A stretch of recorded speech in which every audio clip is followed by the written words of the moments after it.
Oh, shit. I thought I was more prepared than I was. Whoops. Hello, everyone. I'm coming into frame in a second. Everybody chill out. What up, Fire? Skulls? You guys are early. I like early.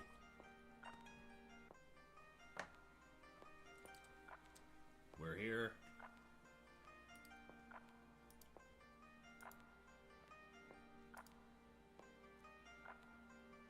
All right.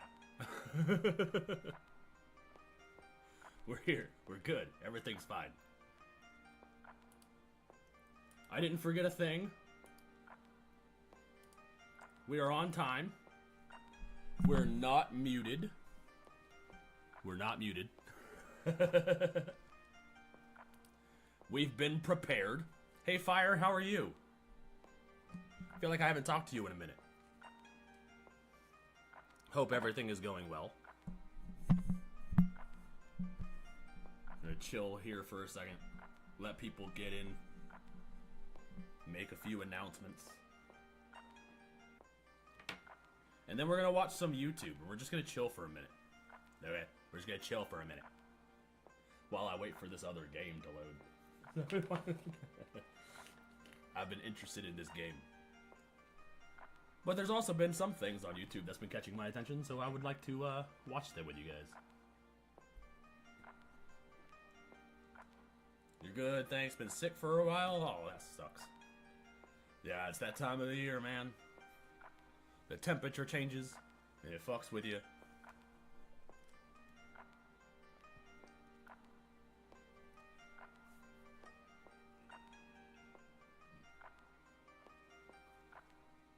Okay.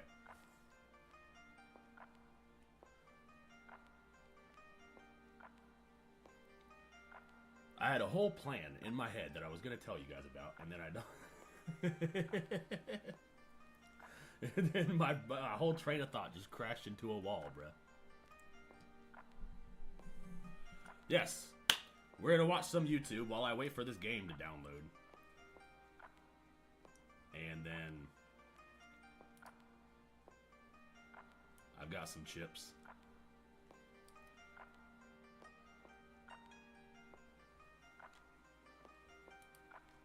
You ended up with the flu. Yeah, that does sound like it sucks. Is it this one? There we go. Hey!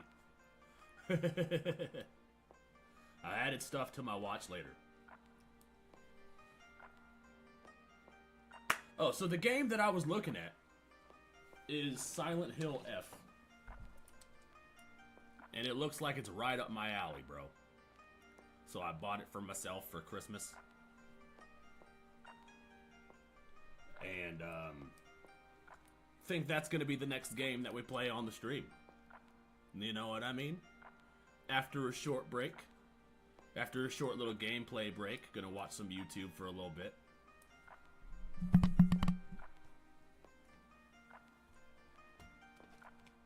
And then we'll get back to the fun spooks.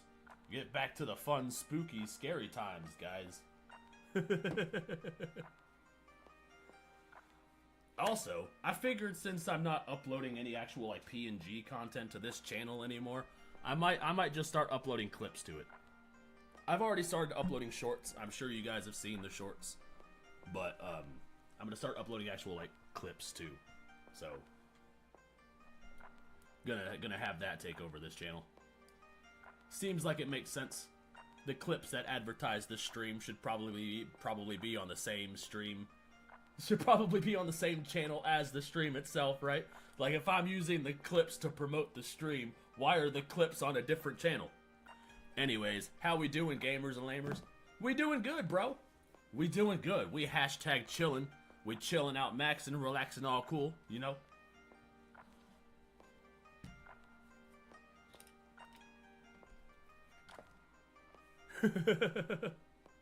Yes, I mean videos. Videos. Did you want to hit the short off this joint? Here, I'll puff it till the end, and then you can have the rest. There you go. There's that. You can have that short. I'll short this joint and then pass it to Videosity.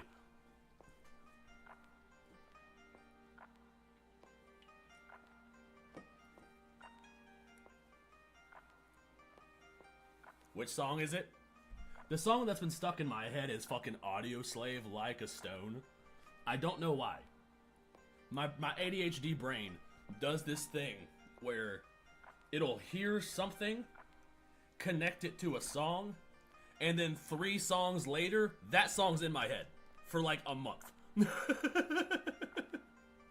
It's like, I'll hear a sound. So I heard a reel popped up on Instagram of Mary Did You Know, which is a Christian song about Mary Did You Know Jesus was, the Lamb of God and all that. I heard that, and then the melody from that song somehow connected itself to an NSYNC song in my head. Which song was that? It was Quit Playing Games With My Heart. Is that NSYNC or Backstreet Boys? It was one of them. It linked to that song.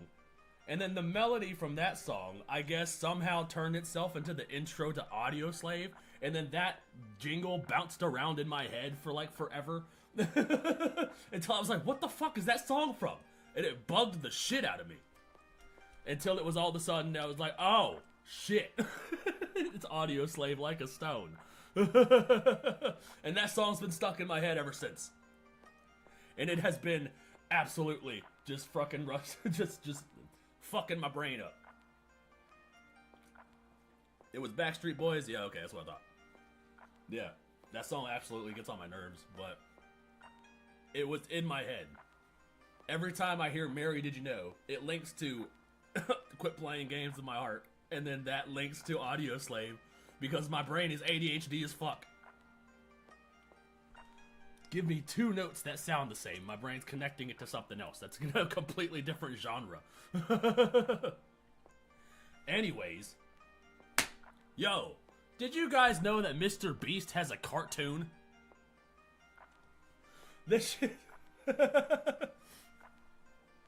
I was like, when this popped up in my recommended, bro, I was like, are you fucking kidding me? The reason he caters to children is because they don't care about his controversy. But yeah, we got some dark side of YouTube. You know why I'm sizzling? We got some disturbing YouTube channels hiding in plain sight. What's going on with that? Whoops. Excuse me. Lobster energy slipped out of that one.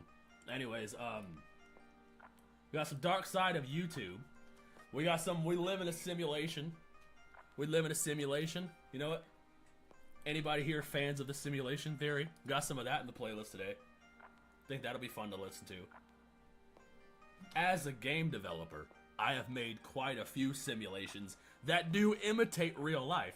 So, I have created so many universes. So I'm at the point where I'm like, alright, well, who's to say that we aren't in ourselves a created universe in a simulation? I mean, could also prove the existence of God. But we're not here to get philosophical, alright? We're not here to get philosophical.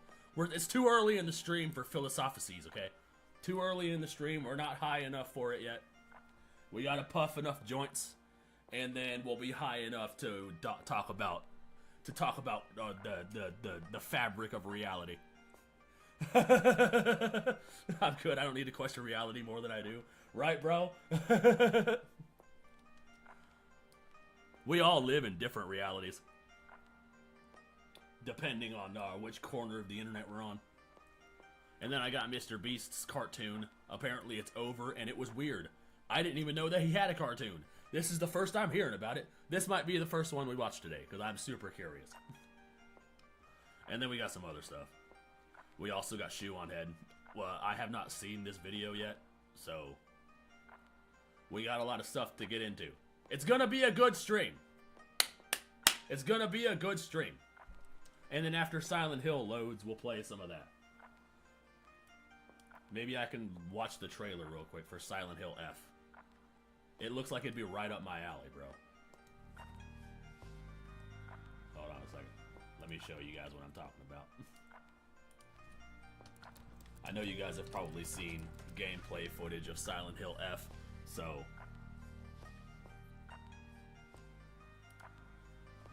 it's been out for a while now, so it's not new to anybody.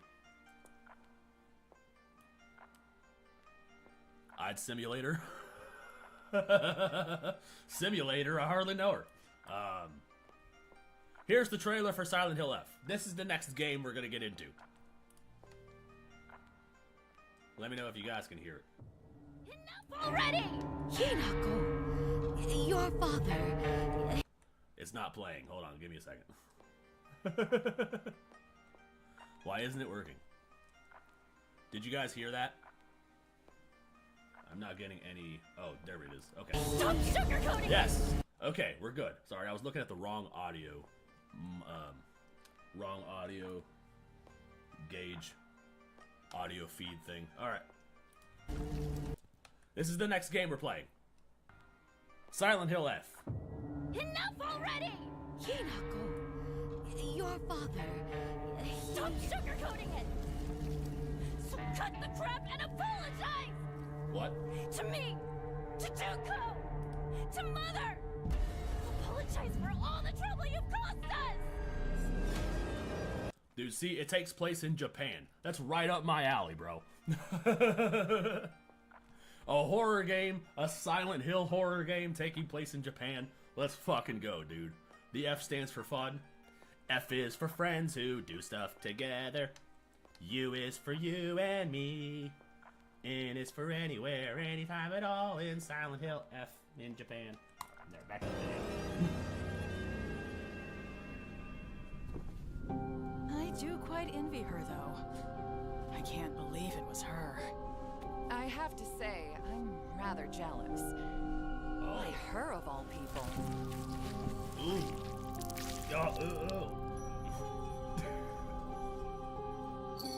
I see. For today only. This will be our little secret. Yo, that guy's alive. If it happens to remain alive even after today, as your sister, I'll kill you if I must. For his sake as well.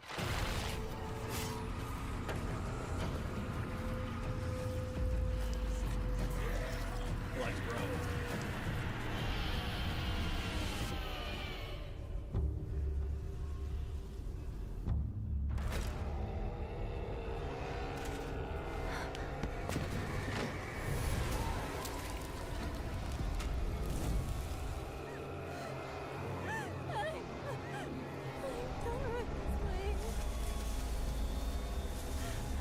I have so many questions. I hate it here. I hate it all. Every part. I'll destroy it all. I hated my father. But I didn't really like my mother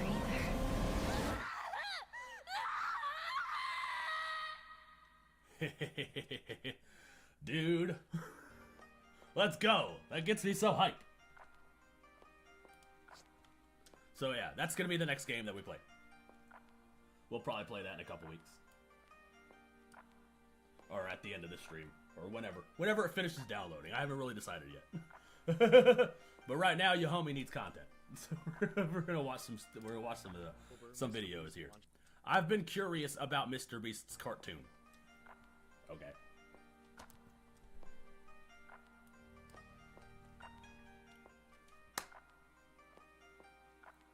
Man, that's gonna be amazing when it comes out. It's already out.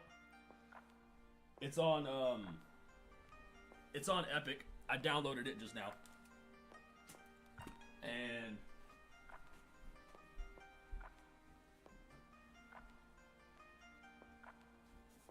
it's hotter than Satan's balls in my room. Anyways, yeah, it came out in September. So it's been out for a while. I haven't been playing it though. I haven't gotten around to playing it, so. What up, John? Good to see you, fam. Yeah, while it downloads, we're gonna watch some YouTube. And then if we still feel like it later on, we'll play it, or we'll save it for next stream. But anyways, this is Jordan Fringe. Jordan Fringe, he's talking about Mr. Beast's cartoon, so let's get into it.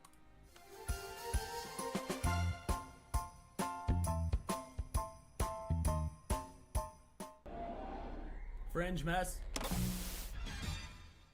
Back in October, Mr. Beast launched his own cartoon series called Mr. Beast Lab, based on the world of the Mr. Beast Lab toys. I didn't know about this. Did anybody else know about this? I didn't know he had a whole cartoon, bro, built around his toys. I knew about the toys. I didn't know about the cartoon itself. But I guess we should have probably seen it coming. We're downloading Silent Hill F. Silent Hill F. It'll be coming in a second. It's a pretty big game from what I understand.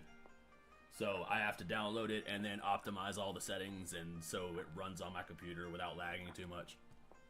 So in the meantime, we're going to watch some YouTube. I did not know that Mr. Beast had a cartoon, though I should have probably seen it coming since cartoons have been advertising toys since forever. So I guess we should have probably seen it coming. Originally, it released with the first 2 episodes of the series, and it was something that we took a look at here on the channel, but now, as of today, the final episode of Mr. Beast Lab has come out, episode 10. So now that it is over, we can take a look at the series in full, having the full big picture from start to finish and see if this lab experiment was successful, or if it was all done in the motives of purely selling toys and pushing the Mr. Beast Lab brand. Hey, Mr. Beast, Of course it was. Dude, that's the only reason the show existed, bro. You really think Mr. Beast was out here like, I want to make a cartoon? No, he was out here like, I want to make money. What's a way I can make money? What's a full cancel-proof way that I can make money? And the way to do that is to cater to children. That's it. That's all. Need some more chocolate, please. It'll really upset my partner and her sisters if you don't. They love it. Cut to Mr. Beast showing up in a helicopter dropping a briefcase full of chocolate. When speaking about the series last time, based on what had been available, I mentioned that, at least then, it didn't feel like this series was a giant ad for the toy brand side of Mr. Beast's multimedia empire. And sure, there were several little things that did happen, like the characters getting temporary evolutions or power-ups that felt like they were thrown in more prominently from the jump, that could feel like it's pushing all these other factors of a toy line or future potential pieces of the toy line. Now, cartoon shows, for the most part throughout the history of cartoons, have had this side goal of selling you on their toys, or at least having... Dude, was Mr. Beast in the cartoon? What am I saying? Of course he was, dude. Collectibles to purchase. It doesn't matter what generation you're from, whether it was He-Man and G.I. Joe, or Pokemon and Beyblade, to now with stuff that solely came from the internet like the Amazing Digital Circus and Skibidi Toilet. Everyone has experiences from their own generation of cartoons also having some sort of toys or collectibles that could be purchased. And that's not me saying anything bad about any of these shows or any show in general that does have a toy or collectible side to their brand. I'm just saying it's not an unfamiliar concept to see this. Where things differ here is when the cartoon series is strictly built off of the toys, changing the feeling of the series to, when you watch it, you can't help but think of the toys, giving the show a harder job of convincing you that there is more under the hood than it just being an advertisement for the toys. So now that it's very hard to do that well. Like, the Japanese have mastered that, okay? They have mastered that. They'll create a whole anime around a card game, and then that becomes the best-selling card game globally. Like, the United States still kind of learning. Still haven't really quite figured it out. And I think the reason is because they're so money hungry. They're so concerned about pushing the toy itself that they don't care about the story. So the story suffers, the character development suffers. And if you're using a bad ad to push your toy, they're not going to sell. Your toys aren't going to sell because nobody's watching your ad. But I've seen all of what Mr. Beast Lab has to offer. Did this series end up delivering at least something with enough substance to make the watch-through satisfying? Well, yes and no. It really depends on what you like at the end of the day. There is a lot that I genuinely found pretty well done and personally enjoyed, and a lot that I think can be improved upon and expanded upon to make Mr. Beast Lab stand on its own merits as a series. One that doesn't fall just into the category of it's here to sell you toys. Is this one rare? No. Is this one rare? No. Why were they freaking... Wait, is that it? No. I thought it was over. It's only been a couple minutes.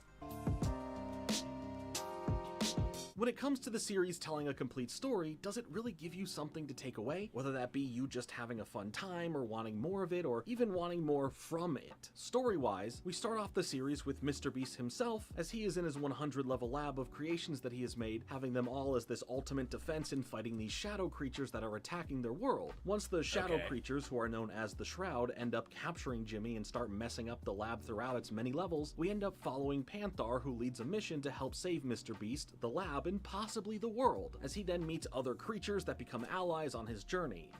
Does MrBeast voice himself? Because that would be hilarious. I never pegged him as a voice actor, so it would be really funny.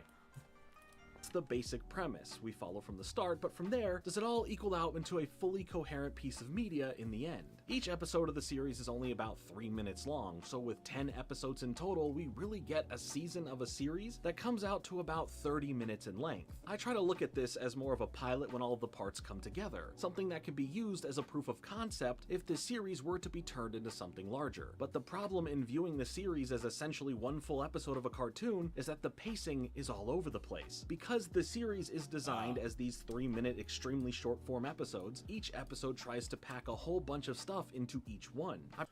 Each episode was only 3 minutes? You can't do a whole lot with that.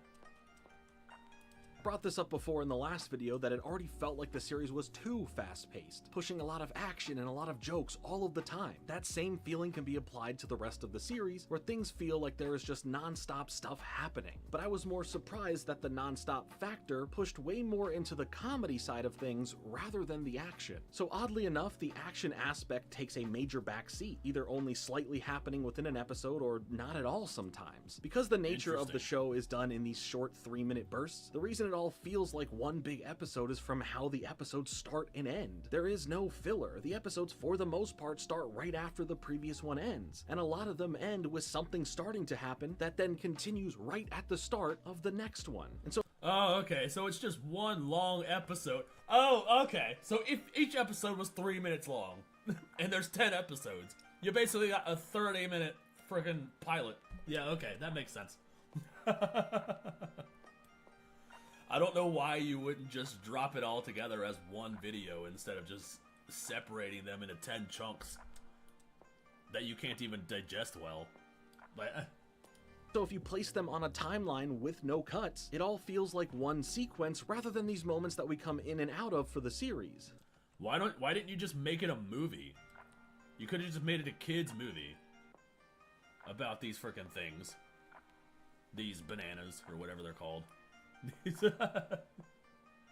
Instead of making like yeah. But viewing it all at once though, even if the pacing is still fast, it can feel overwhelming. Since the jokes and quips are coming non-stop, it just feels like the majority of each 3 minutes is taken up by them. So maybe the real way to enjoy this series as a whole is to take it like a Quibi. What, you don't remember Quibi? The streaming service that focused on shows that you could watch in a Quibi? Sorry, they were trying to coin the term Quibi as meaning some sort of small amount of time. And funny enough, Quibi turned down MrBeast coming to the platform. But who cares? What? MrBeast has his own type of Quibi now with his short form content that's even shorter than 10 minutes. These episodes are 3 minutes. Quibi could never. R.I.P.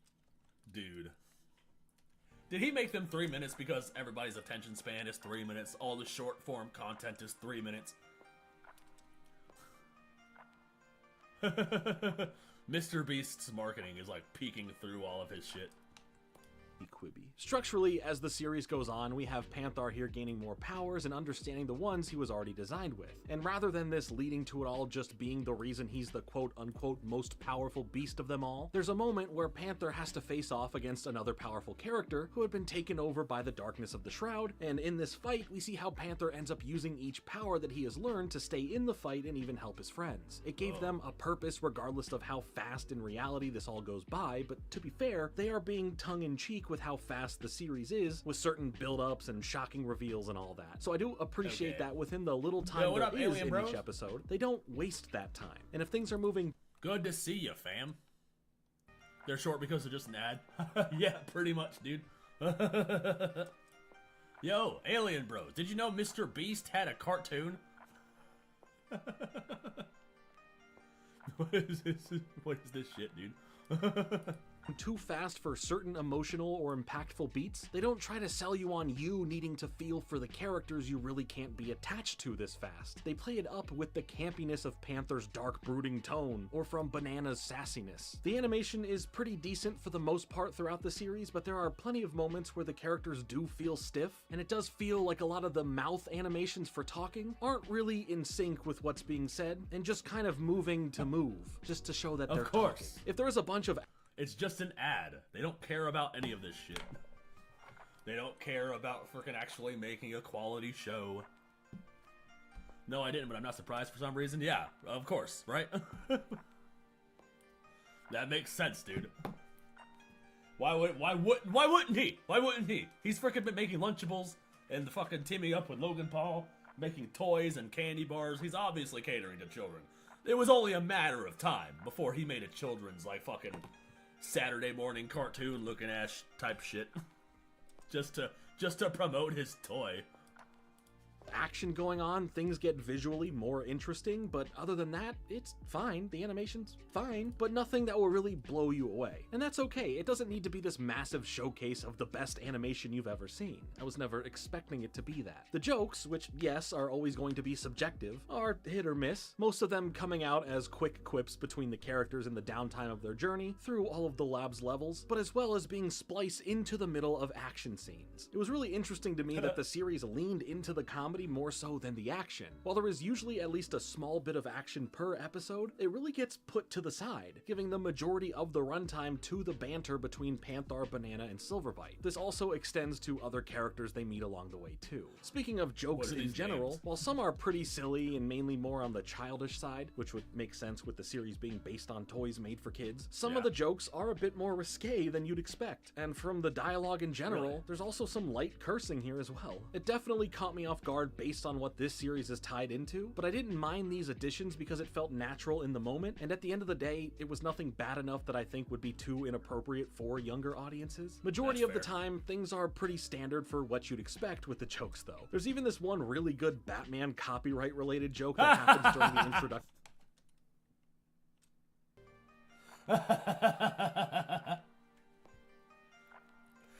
Damn it.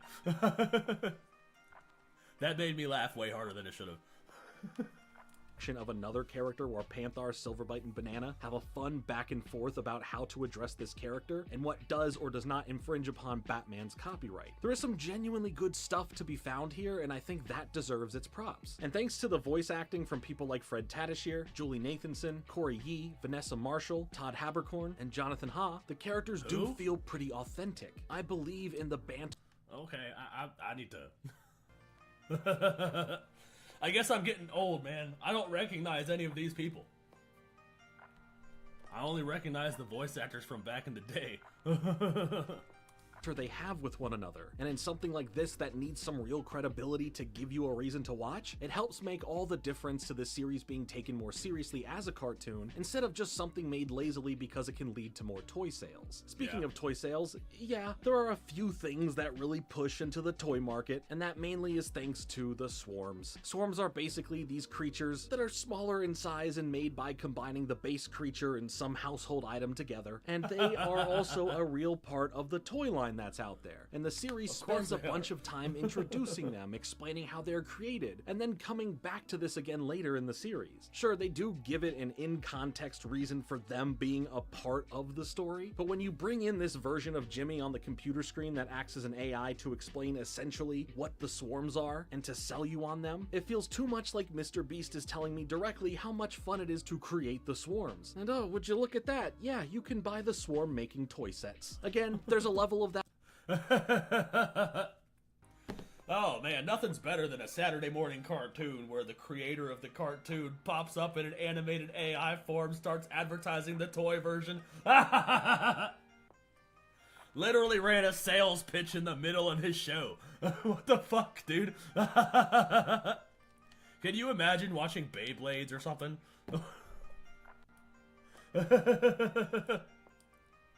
I mean, I guess they did that in Yu-Gi-Oh! But the fucking creator of Duel Monsters was holding a tournament.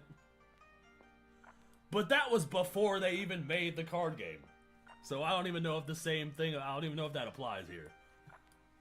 They made the show first, then the card game. But yeah, can you imagine playing like Beyblades and then the creator of Beyblades comes in animated form to tell you how cool their spinning tops are? That is fine, but also because the show came second to the toys, it feels partly like all these elements are really shoehorned in here because they can sell more toys as they find some way to make them work within the series. Can they be in the series for the reasons they are introduced? I don't know if that's YouTube doing those editing glitches or if that's his renderer, but it's getting too noticeable. It's happening too many times.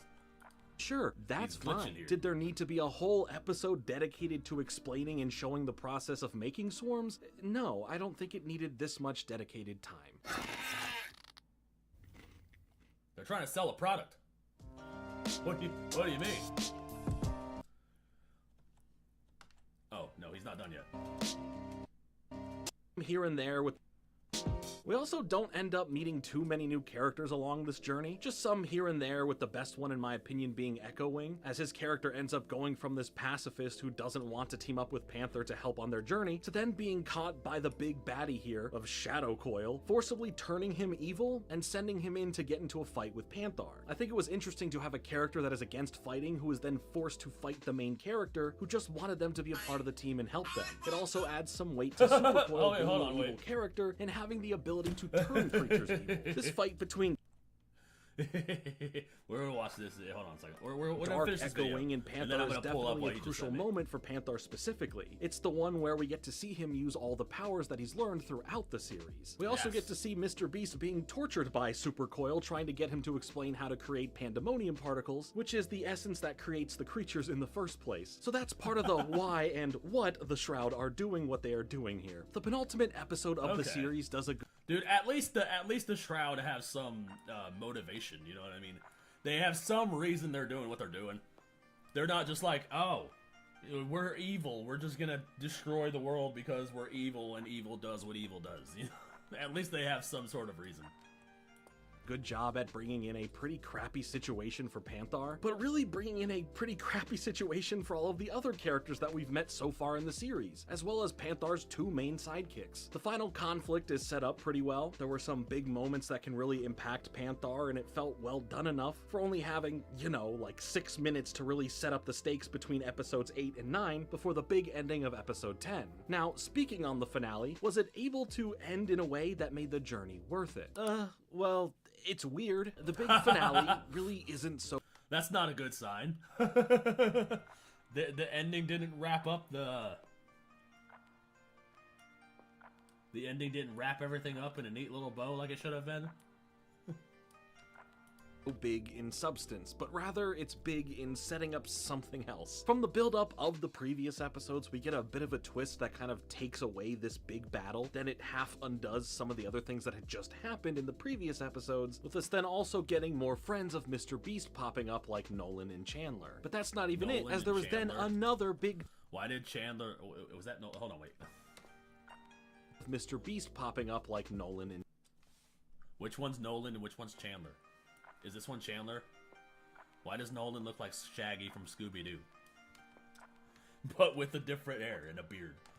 Chandler. But that's not even it, as there was then another big twist that changes the perception of what's even been important or not this entire time. So while this potentially sets up a larger season 2 that isn't as focused on the lab, maybe, it doesn't end up giving you a satisfying conclusion to the journey that we had. It feels like for the sake of the big twist that what we built up to didn't really matter in the end, leaving you feeling more like all these episodes were wasting time for the most part just to get to the end reveal. So Wow, there are so you got several no plot payoff? points left unanswered, which is fine for the sake of carrying them over into the next season, but when there is so much left up in the air, and then you drop a big twist that changes the direction of where the story in general could be going in the future, it doesn't feel too good as a viewer. It doesn't even matter if the big twist is cool or not, if you like it or not. It just makes the previous 9.5 episodes feel less important. I don't know, I feel that could have been done a bit better. There's definitely a way to do the twist and have a satisfying ending to this season, but I feel like all of these things are just pushed into what we'll get if a season 2 does happen. Based on this episode just being titled Season 1 Finale, I'm guessing the plan is for a Season 2 to come about in some shape or form, but as far as the ending episode of this series goes, it's a...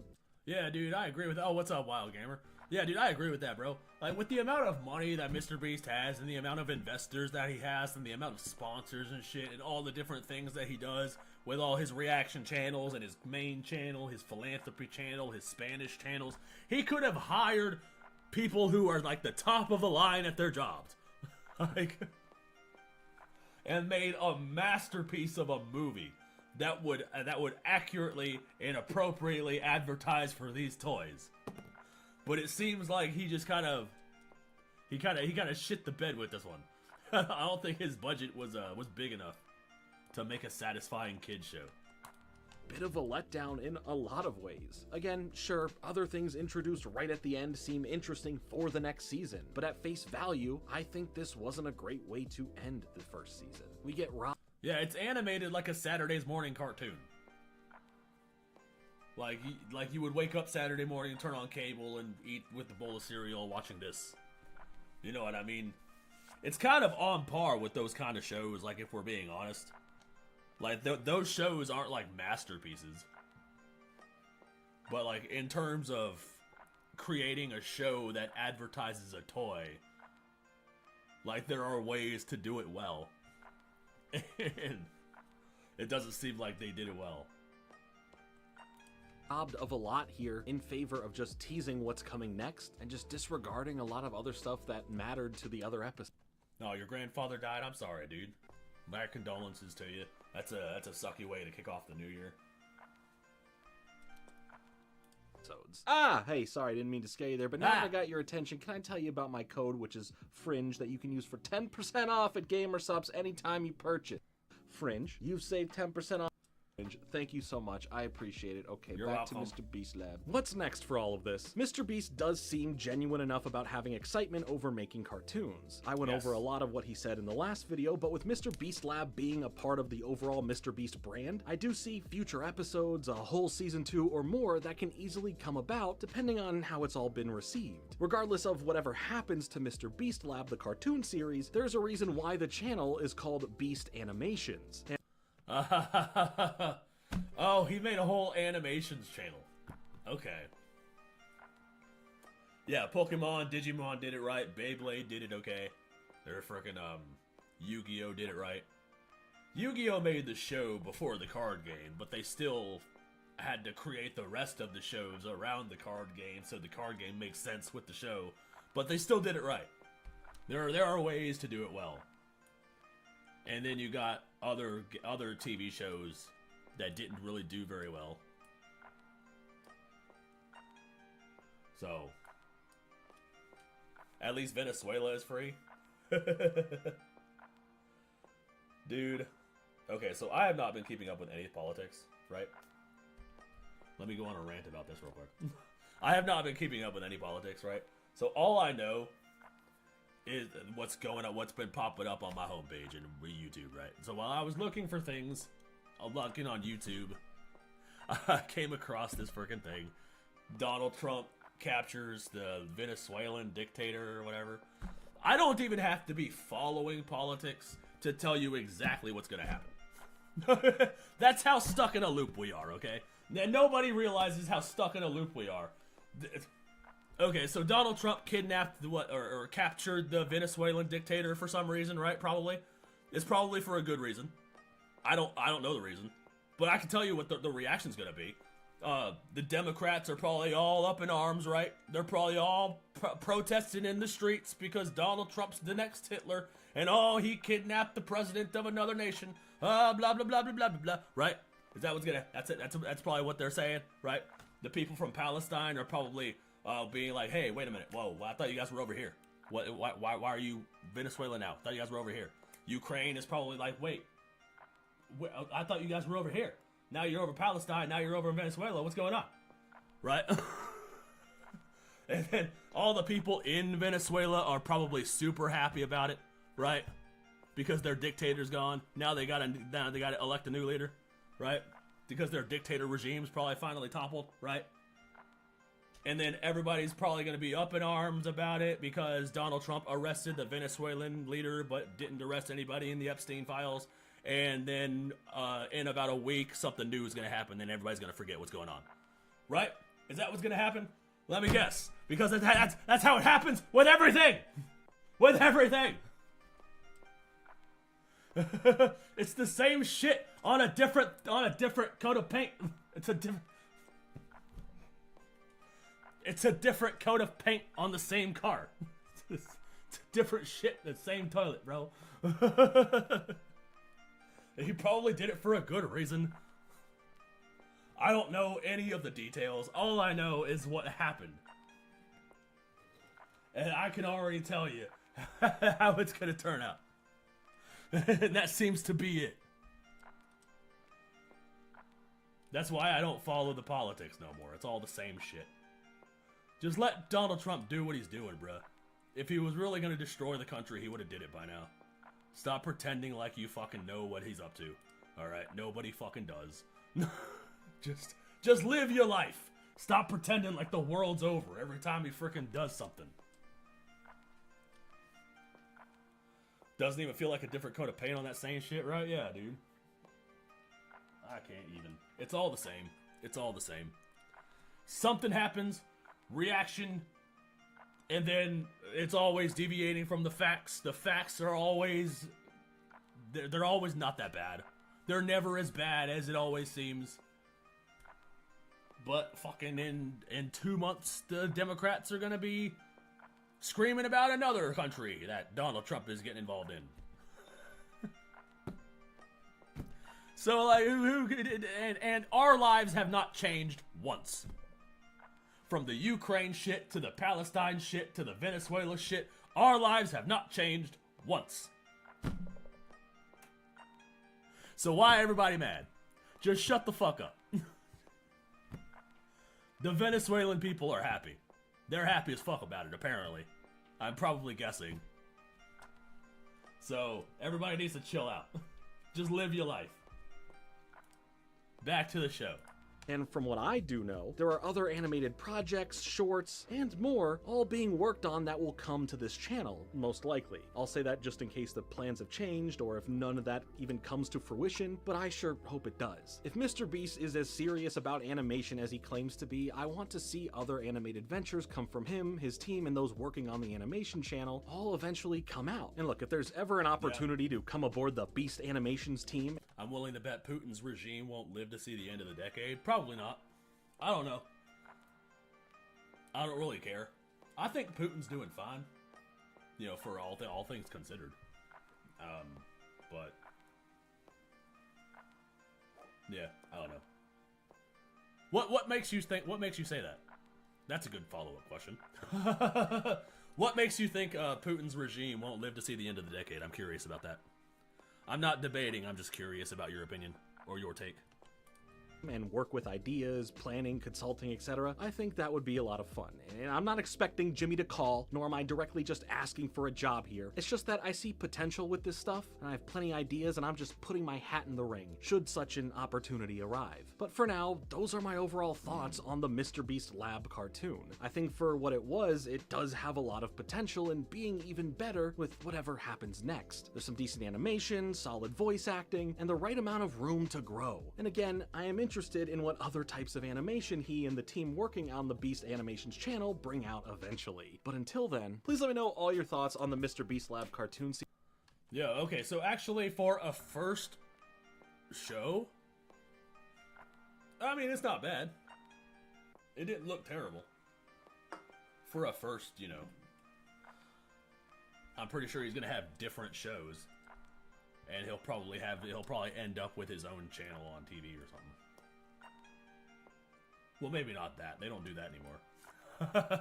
Kids are on different platforms these days. Yeah, I'm still waiting for the event that says I don't have to pay bills. I assume that's Alien Invasion. I'm rooting for it, right? A buddy of mine, former U.S. Marine, was killed in Ukraine's Foreign Legion. Oof. So it's personal for me. Ah, I see. Yeah, dude, my condolences.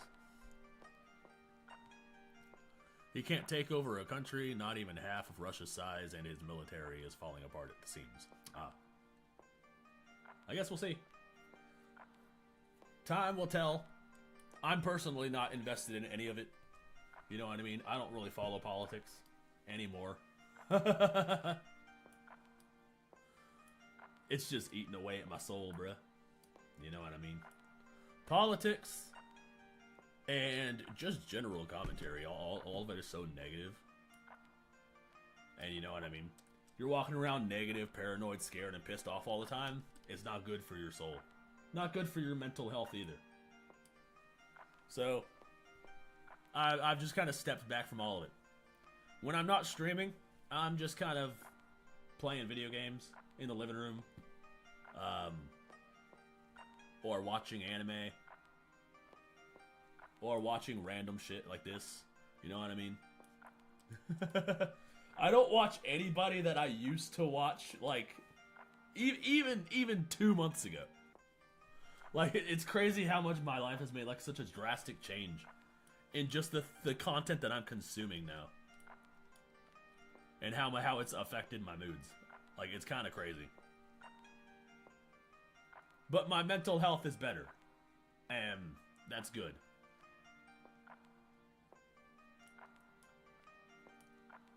And since I've kind of cut back on all my hobbies and I'm fully leaning into the streaming thing, it's also a lot less stress on me. Spending 8 to 12 hours making a 10-minute video for this channel, and then like about some like negative topic, and then having to like scream about it. I don't know. That was like 80% of my stress. So it's nice to have to cut back on that and to lean into this. I like doing this way more. It's way more authentic, way more real, way more personal. I could be more one-on-one with you guys. Yeah, politics is so topic these days. I have times where I experience some kind of psychological fatigue with politics. Right now, for instance, I'm mostly listening to books and stuff. Yeah, see, everybody needs a detox. Alright? Too much of that stuff is bad for you. But everybody needs a detox. And the way that my brain is kind of like, you know, I'm an INFP personality type. My personality in my brain is not wired to handle this type of shit all the time. My brain needs to be at peace, one, in my own energy, and just doing things I like, you know? As much as I would love to be like, oh yeah, start a business, you know, work even if you hate it, I just can't. It just doesn't, it's not for me.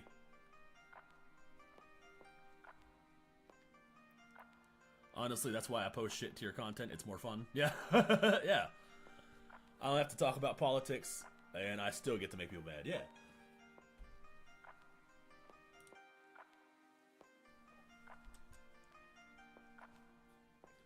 Yeah, I just post what I want. I think I'm gonna post, like, video clips to this channel, and then my shorts will be gameplay stuff. I think that'll be fun. That'll be way less stress for me. And since this channel's already monetized, I don't gotta worry about monetizing it like I had to with the Clips channel.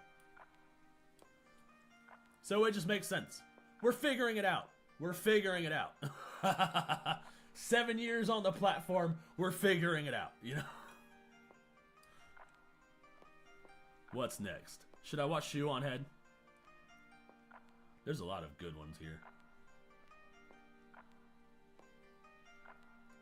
Where to watch Shoe on? Ho ho ho! What'd you call me, bitch? This is an old one. I mean, I say old. It's like 12 days old, so old as in I haven't seen it yet, but people are watching it already, and people are reacting to it already. So I'm assuming that this video is not going to get very many views, but whatever, man. I like Shoe on Head. We like Mama Shoe, all right. And do I have my shoe on my head? We need to put that on there. All right, we're ready. Yes, yes, we're ready.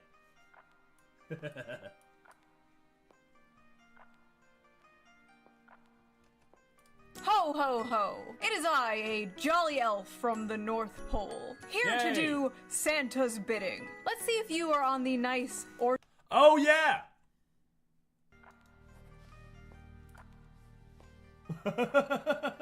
I fucking forgot.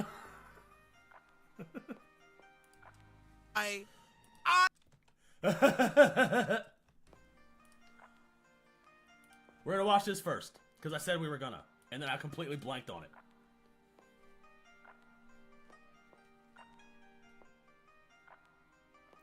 This is the Mr. Beast animation, the first one. From 2 years ago. Comments are turned off. He probably got hate. Dougie's upload. Mr. Beast bought the moon. Have I seen this? It looks familiar. I probably did see it. I bought the moon. Don't ask me how. And I'm gonna crash it into the earth, killing everyone on this planet. Huh? And while that happens, I'm gonna tell you about today's sponsor.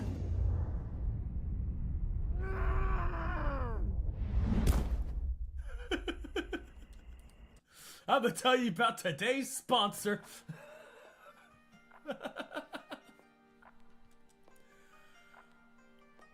That's fucking hilarious.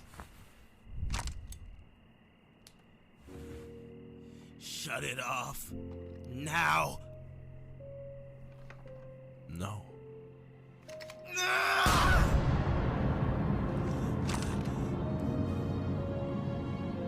Shut it off!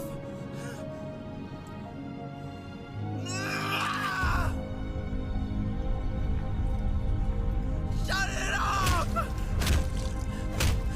Shut it off! I think the sponsor was honey.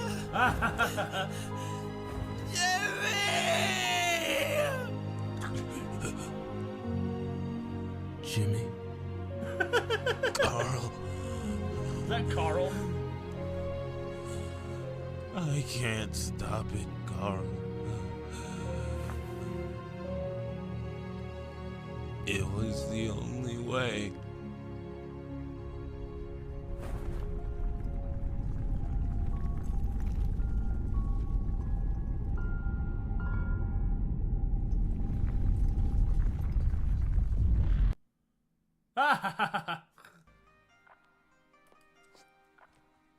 That shit fucking wild. Why do I feel like that would be a Mr. Beast video? I just bought the moon, and I'm gonna crash it into the earth, killing everyone.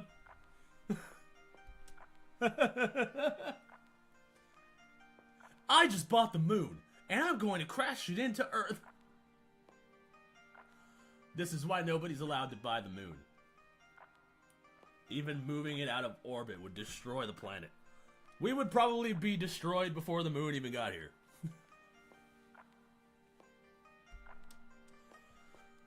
U.S. Space Force, if this happened, ha, missiles go boom. Yeah, we'd probably nuke it.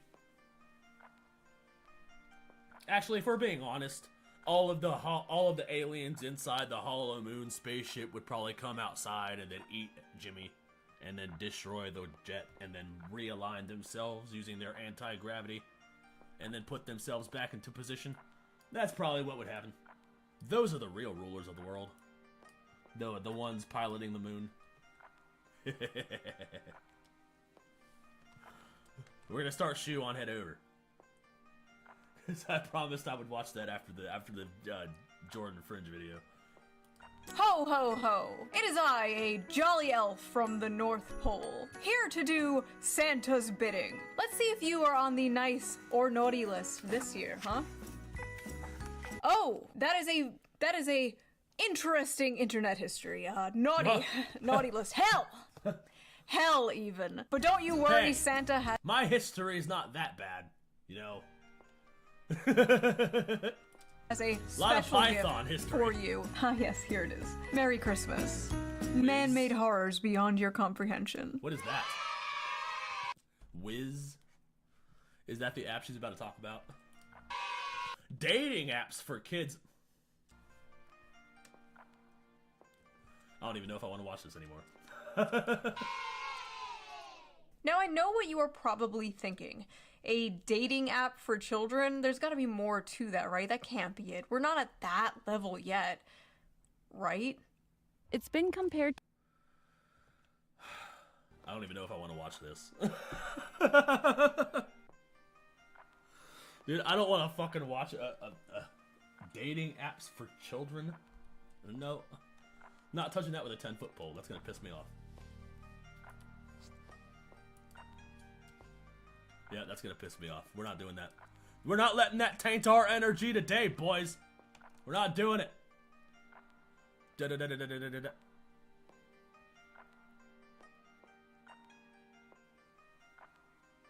Da-da-da-da-da. Nif took down anyone that reacted to this? Wait, what?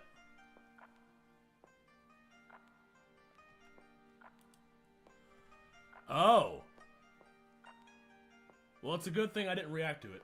I didn't want to react to it because I thought it was gross. I didn't want to fucking... Not touching that with a 10-foot pole. I would have gotten terminated? Yeah, no thanks. Wow, okay. Thank you, Jesus. Thank you, Jesus, Heavenly Father. You definitely put the second guessing in my head just now. Before Alien Bros told me about that. Definitely was like, nope, I don't want to see this anymore. Okay. What is this? For Liberty by Plot Coalition? What is that? Okay, let's see. Let's see what it is. Let's see what it is. I'm curious.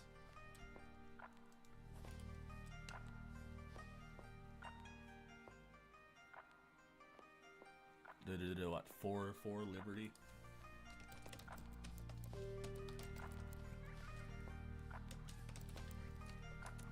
Is it a song?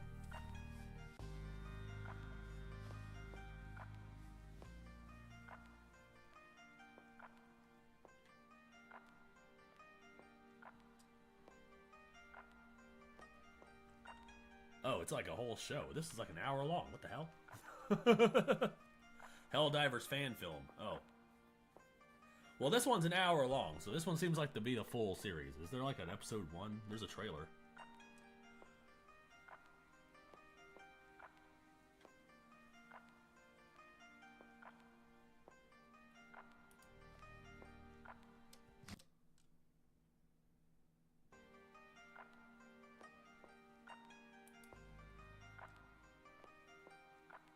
Trailer.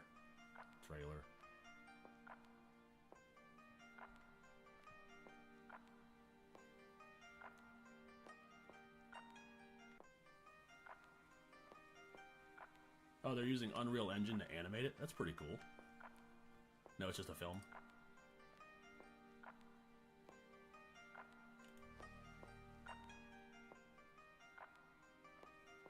Well, it says 52 minutes.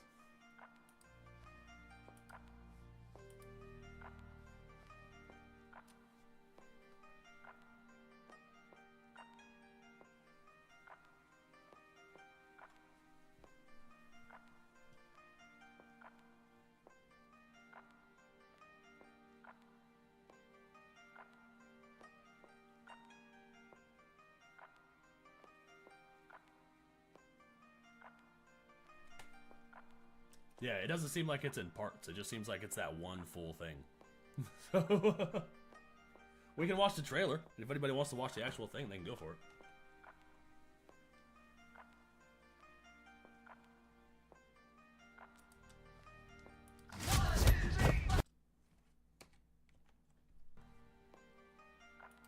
Here we go. This is the trailer.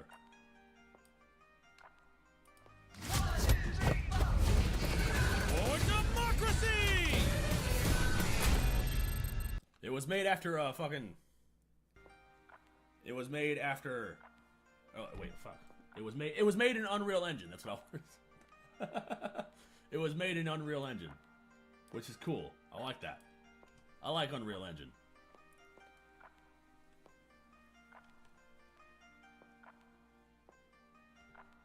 Well, it's safer than that shoe on head video. Yeah, that's fair.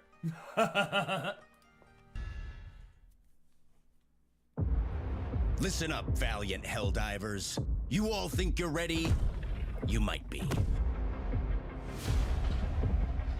Some of you all might even make it out this time. This isn't a training exercise. This is the real deal. Get out there and dispense liberty with extreme prejudice. Helldiver reporting to the front! Starting to think this is a terrible idea. For democracy!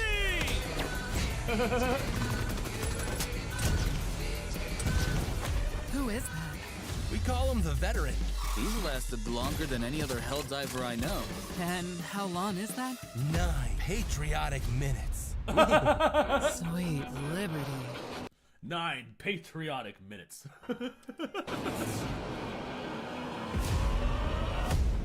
Man, I thought we were friends. Never said we were friends. Freedom is non-negotiable.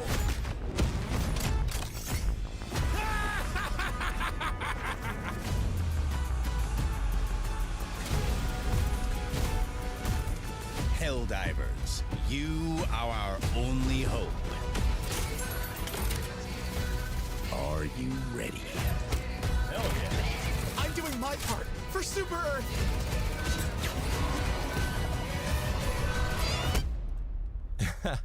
Democracy.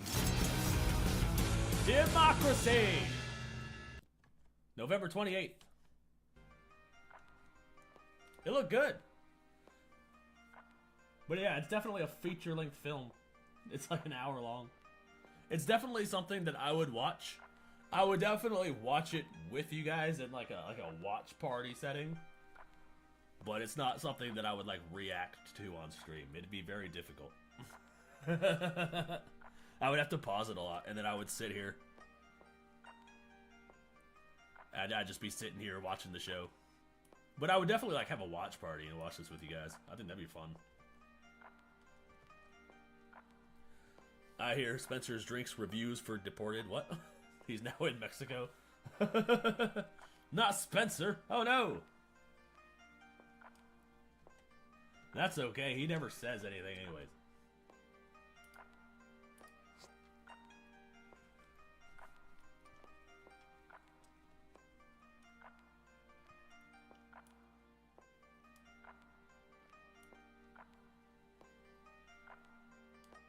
Let's do that sometime. Yeah, we will. I do like that. I wouldn't mind watching it. Have a little watch party with you guys. If you guys don't mind me being just sitting here. Just sitting here eating popcorn and watching a movie.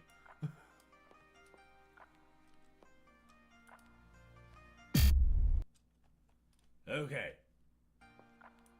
The disturbing side of YouTube. Disturbing YouTube channels hiding in plain sight. Ooh. Get the popcorn, you guys. I got my chips. I got my chips. They're my lobster chips. They taste like shrimp.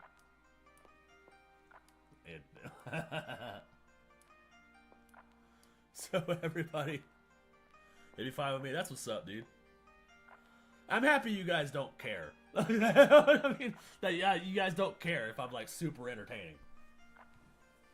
Or if I'm like super talkative or whatever. You guys are just kind of here for the vibes. I dig it. YouTube shows you videos it thinks you'll like, but YouTube also has a darker side. Some channels never cross your feed, they hide in the shadows, and their content probably shouldn't be online. Today we'll dive into disturbing YouTube channels that shouldn't exist. We'll start with the strange ones and work our way to the most bizarre. So I want to wish you guys a very Merry Christmas, and it would mean the world if you subscribe, because the growth of this channel would be the best Christmas gift for me. I'm Visual Venture, you are awesome. Hi Walter, it's me Patrick. Let's go. This YouTube channel had one of the weirdest names ever. Hi Walter, it's me Patrick. It was created in April 2008. The channel description read, "My videos to Walter, my friend which cannot seem to find me." But that's weird. My friend which cannot seem to find me. In 2008? That's pretty that's pretty early. That's back in early first gen YouTube. that raised more questions than it answered. Who was Walter? Who was Patrick? And why was Patrick reaching out in such a public way? In October 2009, the first video appeared, but when people watched it, it didn't feel friendly at all. It felt like Patrick was a deeply disturbed person. The video was titled, "Hi Walter, I got a new girlfriend today." It began with Patrick talking about his day. "Hi Walter, I was at the mall today and guess what happened? I met the most wonderful girl." He said they walked around, looked at jewelry, and had a nice time. Suddenly, the story got dark. "I brought her back to my place." Oh no. I know she hates cameras, Walter, but I'm gonna show you around anyways. You ready? Patrick got up and opened the door. That's what. Oh no. Oh no. On viewer's side. A woman was inside the room. Patrick locked her there. The moment the door opened, she looked like she was about to yell something to the camera, but Patrick rushed in and slammed at the door. Then the video ended. The clip made it seem like Patrick met this woman at the mall and was now holding her against her will. For years, the creepy clip sat on YouTube with less than 20,000 views. Viewers thought it was fake, but in 2016, someone took a closer look, and he concluded that the video was evidence of a real crime. The viewer named the Gemini Tiger raised concerns. He believed the woman in the video might be Kayla Berg. She was a Wisconsin teen who disappeared in 2009. I thought it was like an ARG. This is like a crime that actually happened? For starters, the lady in the video resembled Kayla. Kayla was last seen wearing a strapped top. The woman in the video was wearing one too. Kayla went missing in August 2009. Patrick uploaded his video in October, just 2 months later. The theory spread fast. Eventually, it reached Kayla's mom. Someone showed her the video and asked if the girl in the video could be her daughter. And after seeing it, she said it sounded and looked like her. That response brought more attention to the video. Within days, the views jumped from 20,000 to hundreds of thousands. News outlets picked it up. Social media spread it everywhere. Eventually, the police released a statement. The Antigo Police Department is actively investigating the origins of this video. If anyone has information, please contact us. Before long, they found out who was behind the channel. Police traced the video to a comedy group called 2150 Studios. When officers reached out, the group explained everything. The video was staged. It was meant to be a dark comedy skit. Patrick was an actor. The woman in the room was also an actress. They had no connection to Kayla Berg, and the okay, so it was an ARG. It was just a little skit. timing of the upload was pure coincidence. Police had to release another statement. They said the video had no connection to the disappearance of Kayla. But by then, people couldn't shake what they felt. The video didn't seem like a joke. It just felt disturbing. Today, the Hi Walter channel is still online. It has only one video, and sadly, Kayla Berg has never been found. This next channel looked fun in the beginning, then it went so wrong that it became headline news. Joshua Brown. Joshua Brown started his YouTube channel in 2010. Brown loved cars and motorcycles. Most of his videos showed him on road trips. All right, well, we got a river crossing here. This is my first. The trouble started when he bought a new car, the Tesla Model S. For Brown, it was extra special. The car came with Tesla's breakthrough self-driving system called Autopilot. It could steer, change lanes, and move through traffic on its own. From that moment, Joshua's channel focused on one thing, what Autopilot could do. His first Tesla video came out in October 2015. Brown sat back while the car drove. Hold on, I think I've seen this video. By itself. Geez. Car's doing it all itself. What am I gonna do with my hands down here? But some viewers weren't impressed. One comment said, "This doesn't look safe at all." Viewers were right to be worried. Brown was ignoring Tesla's safety rules for Autopilot. Autopilot features are intended for use with a fully attentive driver who has their hands on the wheel. Brown probably trusted the technology too much. Video after video showed the same pattern. Brown depended on the system and became less attentive. And one day, yeah, that's not good. Oh, dude. Yeah, Autopilot. Dude, I swear, people freaking something new comes out and everybody thinks it's gonna be top of the line like immediately. Like, no, it's gonna suck first. Everything has to suck before it gets better. It's not gonna be amazing straight out the gate. It's not gonna be, you know, a AAA game on launch day. You know what I'm saying? It's gonna be a fucking. It's gonna take some time. Today, it almost cost him everything. In early 2016, Brown posted a video titled "Autopilot Saves Model S." The clip showed him driving down the highway. Suddenly, a truck cut into his lane. Before he could react, the Tesla swerved on its own and avoided the crash. Brown praised the car in the video description, writing, "I am very impressed. Excellent job, Elon." It became his biggest video with 3 million views. Even Elon Musk reshared it on Twitter. Brown's channel took off. He got more views and more subscribers. That near miss made him trust Autopilot even more. He believed the technology would protect him every time. Unfortunately, he was wrong. Months later, Brown was driving down a Florida highway. I don't trust these clankers with my fucking safety, bro. I will drive everywhere. I don't care. I don't want this autopilot shit. Pilot was on. A large white truck crossed the road in front of him. This time, the Tesla didn't brake. The news reported what happened next. Joshua Brown died on May 7th after he engaged the Tesla's autopilot mode, and a tractor-trailer drove across the highway, colliding with his car. It was the first demise linked to Tesla's autopilot system. Investigators later reviewed the crash. What they found was alarming. That day, Brown drove for 41 minutes. Autopilot handled the car for 37 of those minutes. That is crazy, dude. I will never hand full control of anything of my that has to do with my safety to a fucking machine, dude. No. Like, my hands are gonna be on the wheel. I'm controlling the gas. No. I need that control, bro. But not when it comes to my safety, dude. During the trip, the system warned Brown to take control. Like, I wouldn't give the wheel of my car to a fucking teenager who's just learned how to drive. Why would I give it to a fucking machine?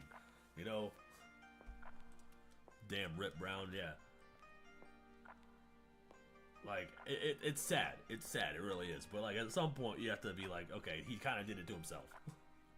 Like, he ignored all of the warnings. Control 7 separate times, but he ignored every warning. There was also another issue. See? Tesla's there you go. He ignored every single one.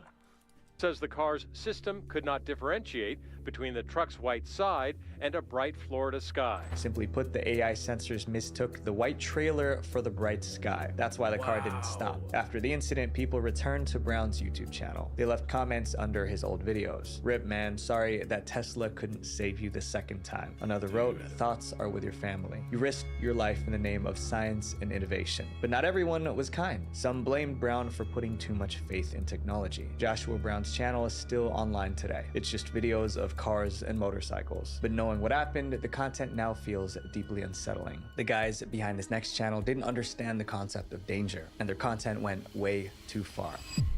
TGF Bro. The TGF Bro channel started in May 2012. It was created by two friends, Jay and Romel. Most of their videos were challenges, and their first upload was the Laughter Challenge. One of us drinks the water, and the other one has to make them laugh while the water's in the mouth. One of us has to drink the water, and the other one has to make the other one laugh while the water's in the mouth. Feel like I just shook a cheese grater to my eardrums. Got nearly 1 million views. After that, their challenges kept getting worse. Soon they were eating very spicy peppers. Then they drank disgusting smoothies. The views increased, but the channel still wasn't blowing up the way they wanted, so they pushed the limits even more. Their most reckless stunt began with a dumb idea. One night I was in bed and I said to my girlfriend Chloe, I was like, imagine if I cemented my head in a microwave. Jay wanted to cement his head inside a microwave, and he actually went through with it. As you might expect, it didn't go well. Why would you do that? Why would you do that?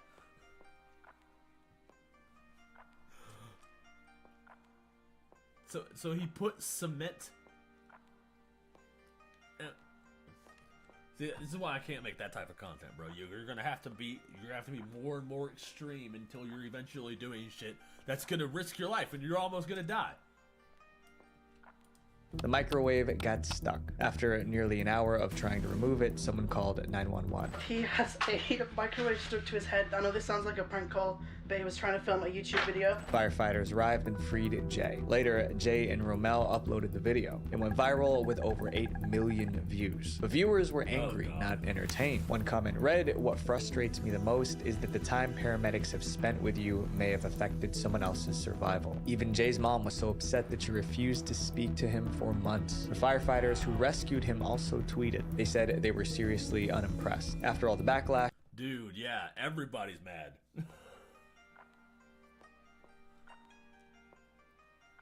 Yeah, you got all your views, but at what cost, bro? You got 8 million views, but now everybody hates you.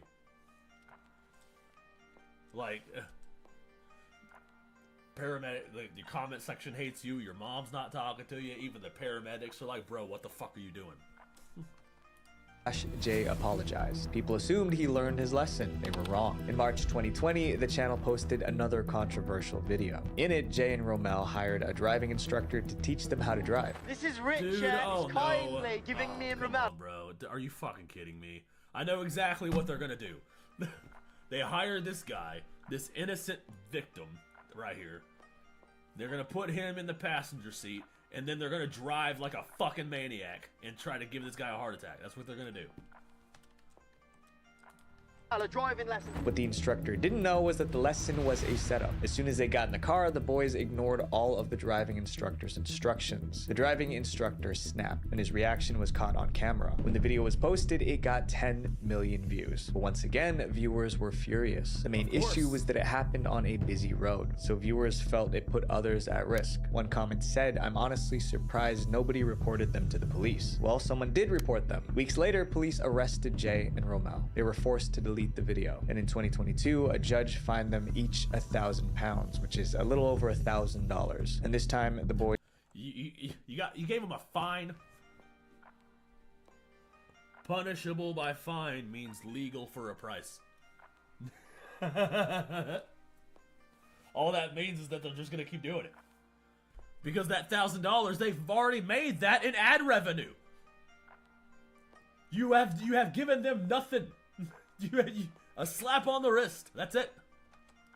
Boys really did learn their lesson. In January 2024, Jay made a Reddit post titled "TGF is no more." He said life was becoming unbearable with all the trouble we dealt with over the years, not to mention the mental health issues. So okay, maybe I stand corrected. They decided to end the channel, but after 3 years, they have literally just posted again. This next creator believed some people were aliens in disguise.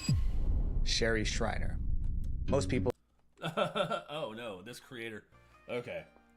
So yeah, they didn't even quit. Like 3 years later, they went right back to posting. Now he's on to the next topic. This person thinks people are, what did he say, lizards?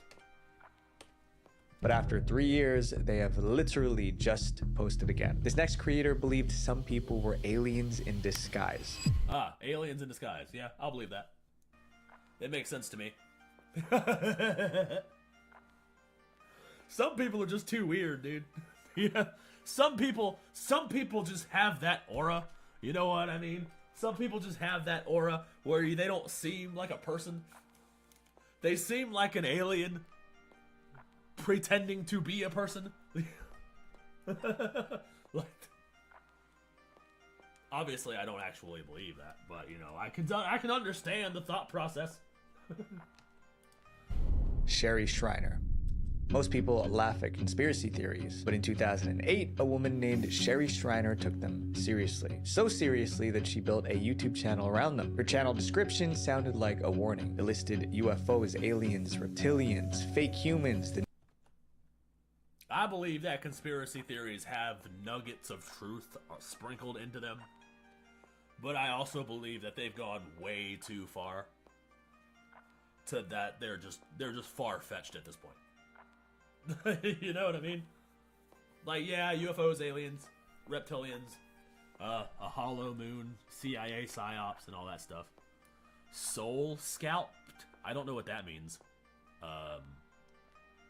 Fake humans, New World Order is definitely a thing that they're trying to push. They talk about the NWO like all the time. an alien agenda of Lucifer's last days. So now you're confusing aliens with you're mixing in aliens with Bible lore. Okay, I don't think aliens have anything to do with Revelations, because if it did, the aliens would be in Revelations. It'd probably have something, right? I don't know what Soul Scalped is. That's the only one I'm not sure about. Is Soul Scalped? What are people just like, they just taking your souls? They can't really do that.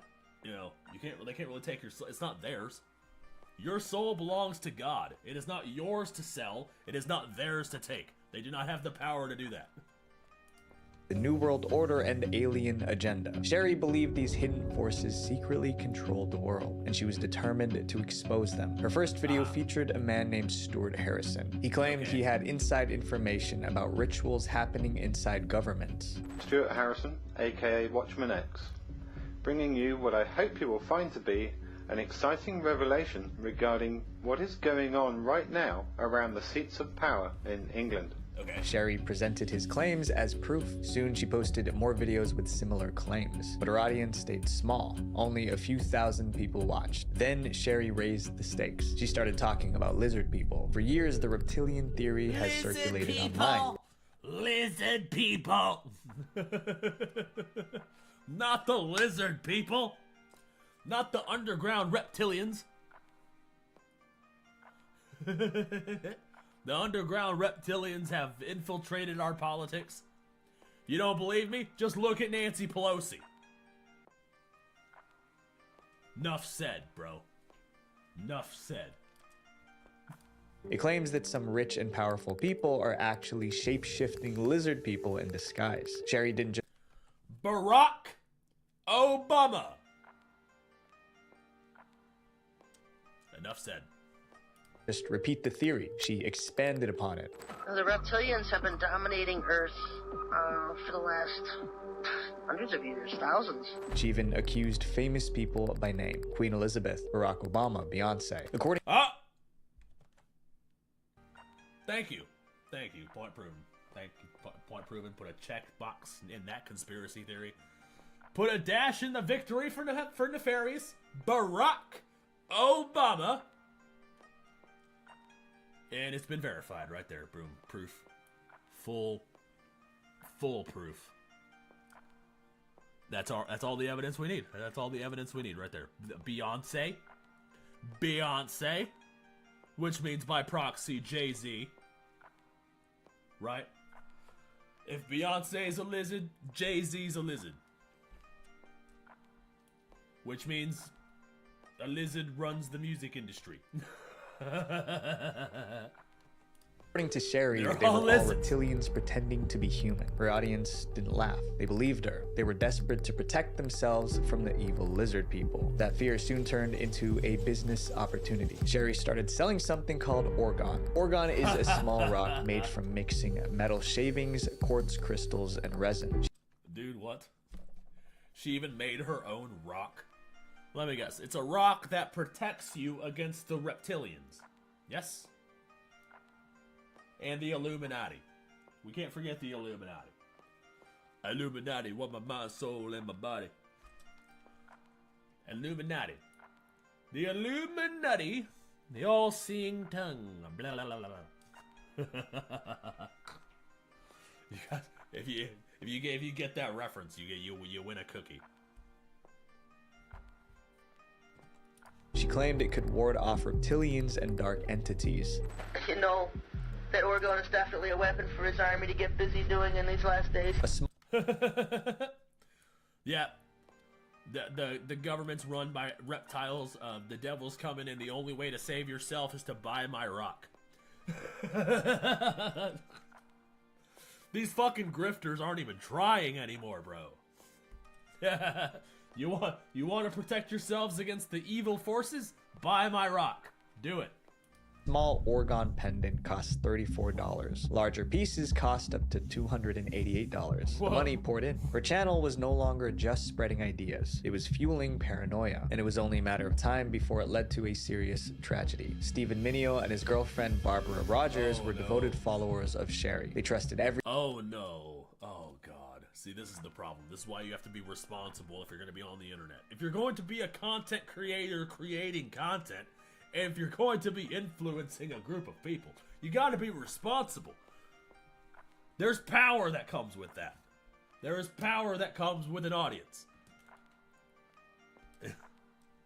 There's a reason people with large followings get freaking, you know, they get targeted by people. There's a reason, because there's power that comes with that. You gotta get people like this who fucking hang on your every word. So if you're freaking just being like, oh, the aliens are gonna destroy us. Like, come on, dude. Everything she said. Then in 2017, Sherry turned on them. It started when Barbara made a Facebook post saying that she liked eating raw meat. Sherry saw the post and reacted right away. She said the only types of people who crave raw meat are those influenced by dark forces. She accused Barbara of being a reptilian super soldier. Sherry's other followers took this accusation seriously. They began targeting Barbara online. Steven saw the harassment and stood up for his girlfriend. He uploaded 5 videos defending. Good thing you don't have a large following. Yeah, exactly. That's why I just do whatever I want. I don't have to use my power responsibly. You're all just complicit to my insanity.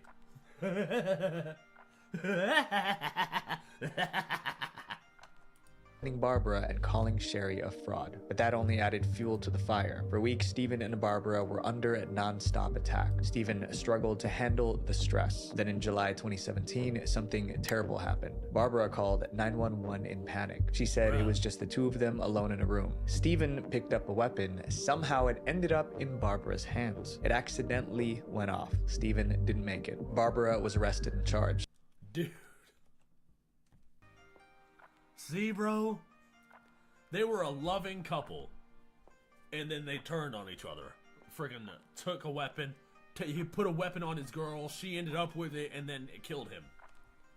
And now he's going to jail. All because of this fucking dumb bitch and her conspiracy theories. She was sentenced to 15 to 40 years in prison. Sherry wasn't directly involved in the incident, but her conspiracy theories created the chaos that led to this tragedy. In late 2017, Sherry's health was failing, but she never admitted it. Instead, she claimed dark forces were attacking her. Sherry passed away from heart issues a year later. She was 52. Sherry was gone, but her channel is still online and her theories continue to spread. This next case is heartbreaking from start to finish. David Sartazin. In August 2018, someone created a YouTube channel called David G. Sartazin. Right away, people noticed something was off. The channel only had about 1,000 subscribers, but it somehow had over 8,000 videos. And all of those videos were posted within 2 years. That meant— That's crazy. What? What? He had 8,000 videos posted in the span of 2 years?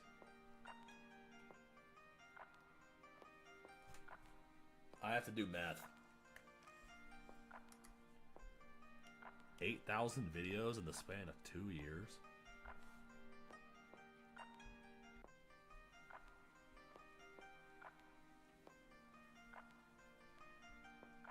Alright. So that's 730 days. That's literally... That's 11 videos a day for 2 years. That is crazy. 11 videos a day. That's one video every 2 hours. Like, what?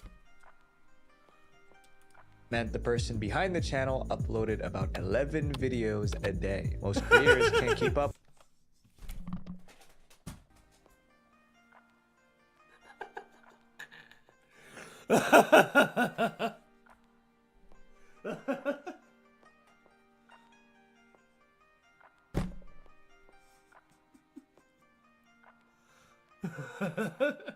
Shit, dude.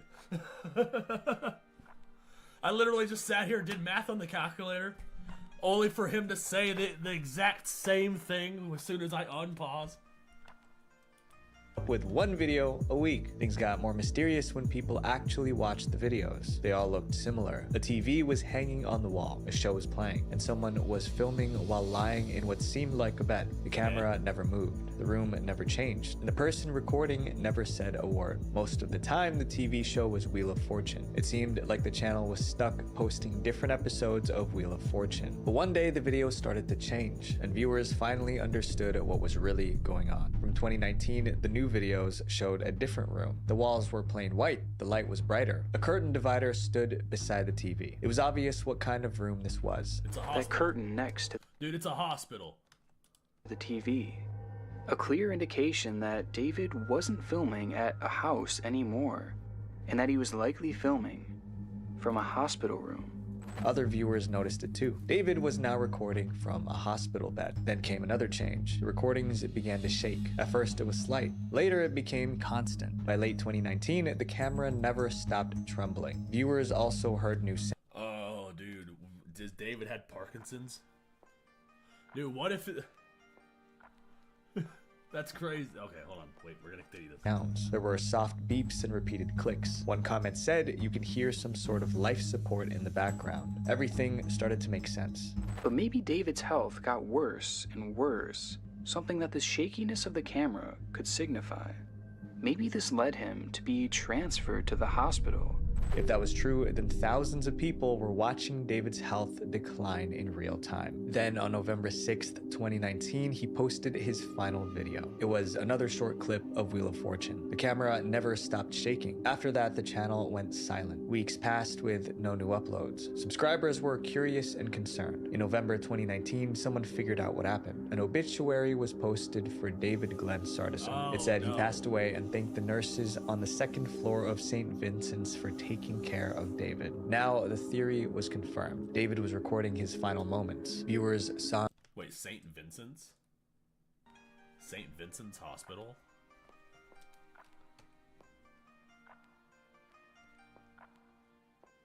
Passed away and thanked the nurses on the second floor of... Did this happen in Arkansas? I'm gonna need to look that up. Because I was born in Arkansas, and I was born at a St. Vincent's Hospital back in 1990. So,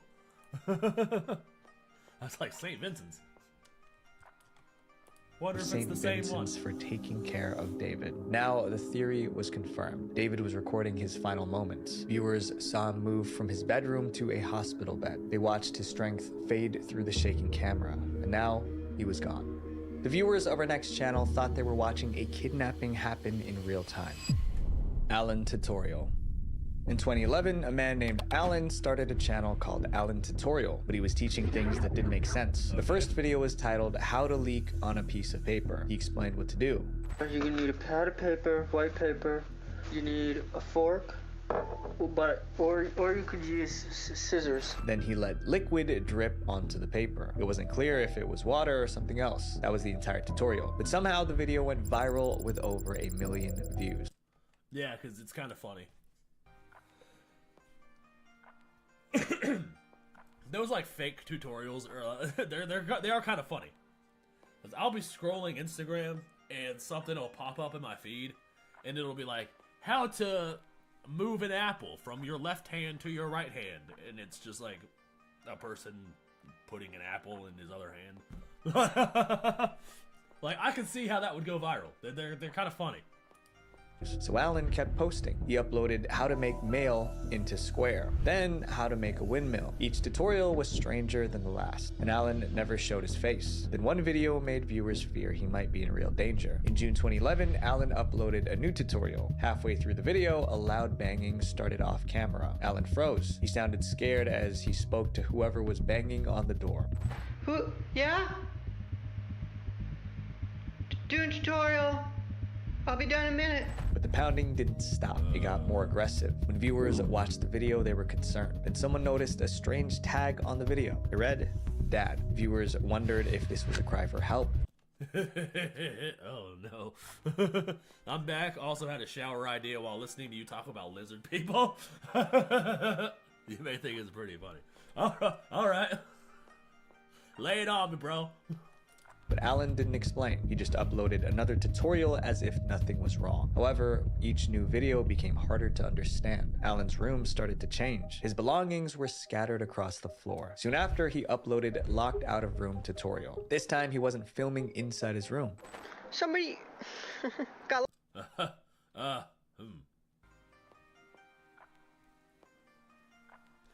This is creepy. locked out of my room. Somebody packed up all my stuff. It looked like Alan lost access to his home. For the next 2 months, Alan only filmed outdoors. He looked cold, hungry, and tired. He scavenged for food and water. And then dangle the water. Okay. You dangle the water. Oh, got it. Perfect. Viewers felt like they were watching someone struggle in real time. In November 2013, the situation escalated again. It looks like he got kicked out of his house. That's what that looks like. He got kicked out of his house and now he's surviving. Alan uploaded a new video. His face wasn't showing, but viewers could see his arms and legs, and they looked dirty. Not only that, it seemed Alan was filming from the back of a moving truck. At this point, viewers were worried. Some even thought Alan was kidnapped. Then, in December 2014, Alan posted his final video. I don't know how it... if he was kidnapped, why would he film a video? Well, I mean, I guess if he's gonna call for help, but you know what? We're not gonna look. Clip showed him breaking through a wall. Then he crawled through the opening and escaped. After that, the uploads stopped. For years, no one understood what they witnessed on that channel. The mystery lasted until 2021. That's when filmmaker Alan Resnick revealed he was behind the channel. He explained what really happened. It was very fun as a project for me to do. I didn't really tell anybody about it when I was doing it, and people just stumbled upon it. He admitted that the Alan tutorial channel was performance art. That meant everything was staged. Oh, got it. Okay. It was performance art. Got it. Okay. That makes a lot of sense. We stage a debate where one of us argues lizard men run the world and the other argues against it. We would make millions. Alright, fuck. Can I be the one debating the existence of lizard people? And the reaction from that was what was so exciting, and that fueled me making more of it. The channel posted 63 videos and pulled in 37 million views. It was strange, disturbing, and completely fake. The viewers of this next channel knew that the end was coming. Leather Smoke Me. Leather Smoke Me was created in 2006. The channel was run by a man named Dave, and his first video made people stop and stare. It was titled Gas Mask Smoking. We can't go into detail about what he was doing, but the video title tells you what you need to know. He was puffing through a mask, and it didn't look safe. But it got views, so Dave kept going. Over time, he uploaded over 200 videos doing the same thing. At this point, viewers had two questions. Who was this man? And why was he doing this? They got their answers when Dave finally introduced himself. In March 2008, Dave posted a different kind of video. It was titled A Bit About Me. It was the first time he spoke straight to the camera. Been on the net since 1991. Started smoking at the age. Have enjoyed every one of them. Then he finally explained what his channel I think that would be fucking hilarious. was really about. Dave wasn't making videos for everyone. His content was for people who enjoyed watching someone puff, and the comments proved it. The more viewers praised Dave, the more extreme his videos got. Eventually, it began to affect his health. Over the next 4 years, Dave's appearance changed. He appeared unwell. By 2010, the difference was hard to ignore. Then, the uploads mysteriously stopped. Months passed with no new videos. Dave finally returned in May 2011. In the video description, he explained what happened. Hey guys, after a 6-month battle with cancer, I'm still here and still puffing. Now he even had a medical bandage under his chin. But instead of slowing down, Dave kept filming the same old content, and some viewers encouraged him to continue. Months later, Dude. No. Of course they did. Dude, people like self-destruction, dude. If you're self-destructive, people enjoy that shit.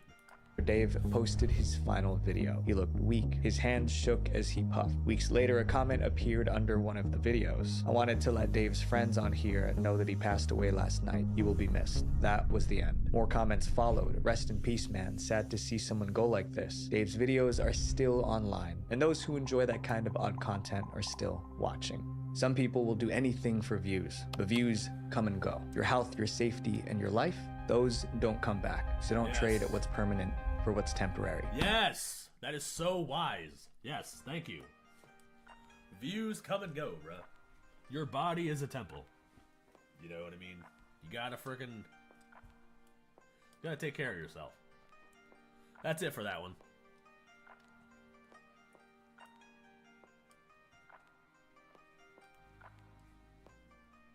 We can remove that one.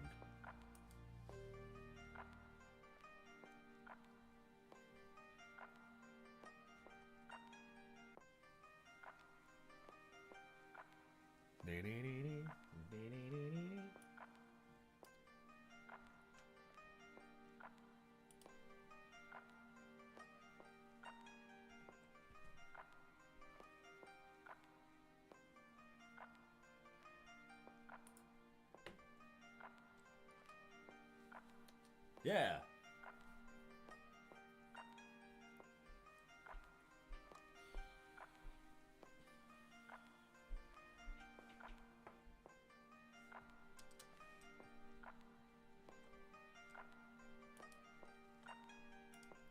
It's just sad, the links. Right? The links that people go to for views, bro. It's just sad. It's sad and unnecessary. Because... oh, I don't even know. It's just unnecessary. That stuff's not going to fulfill you.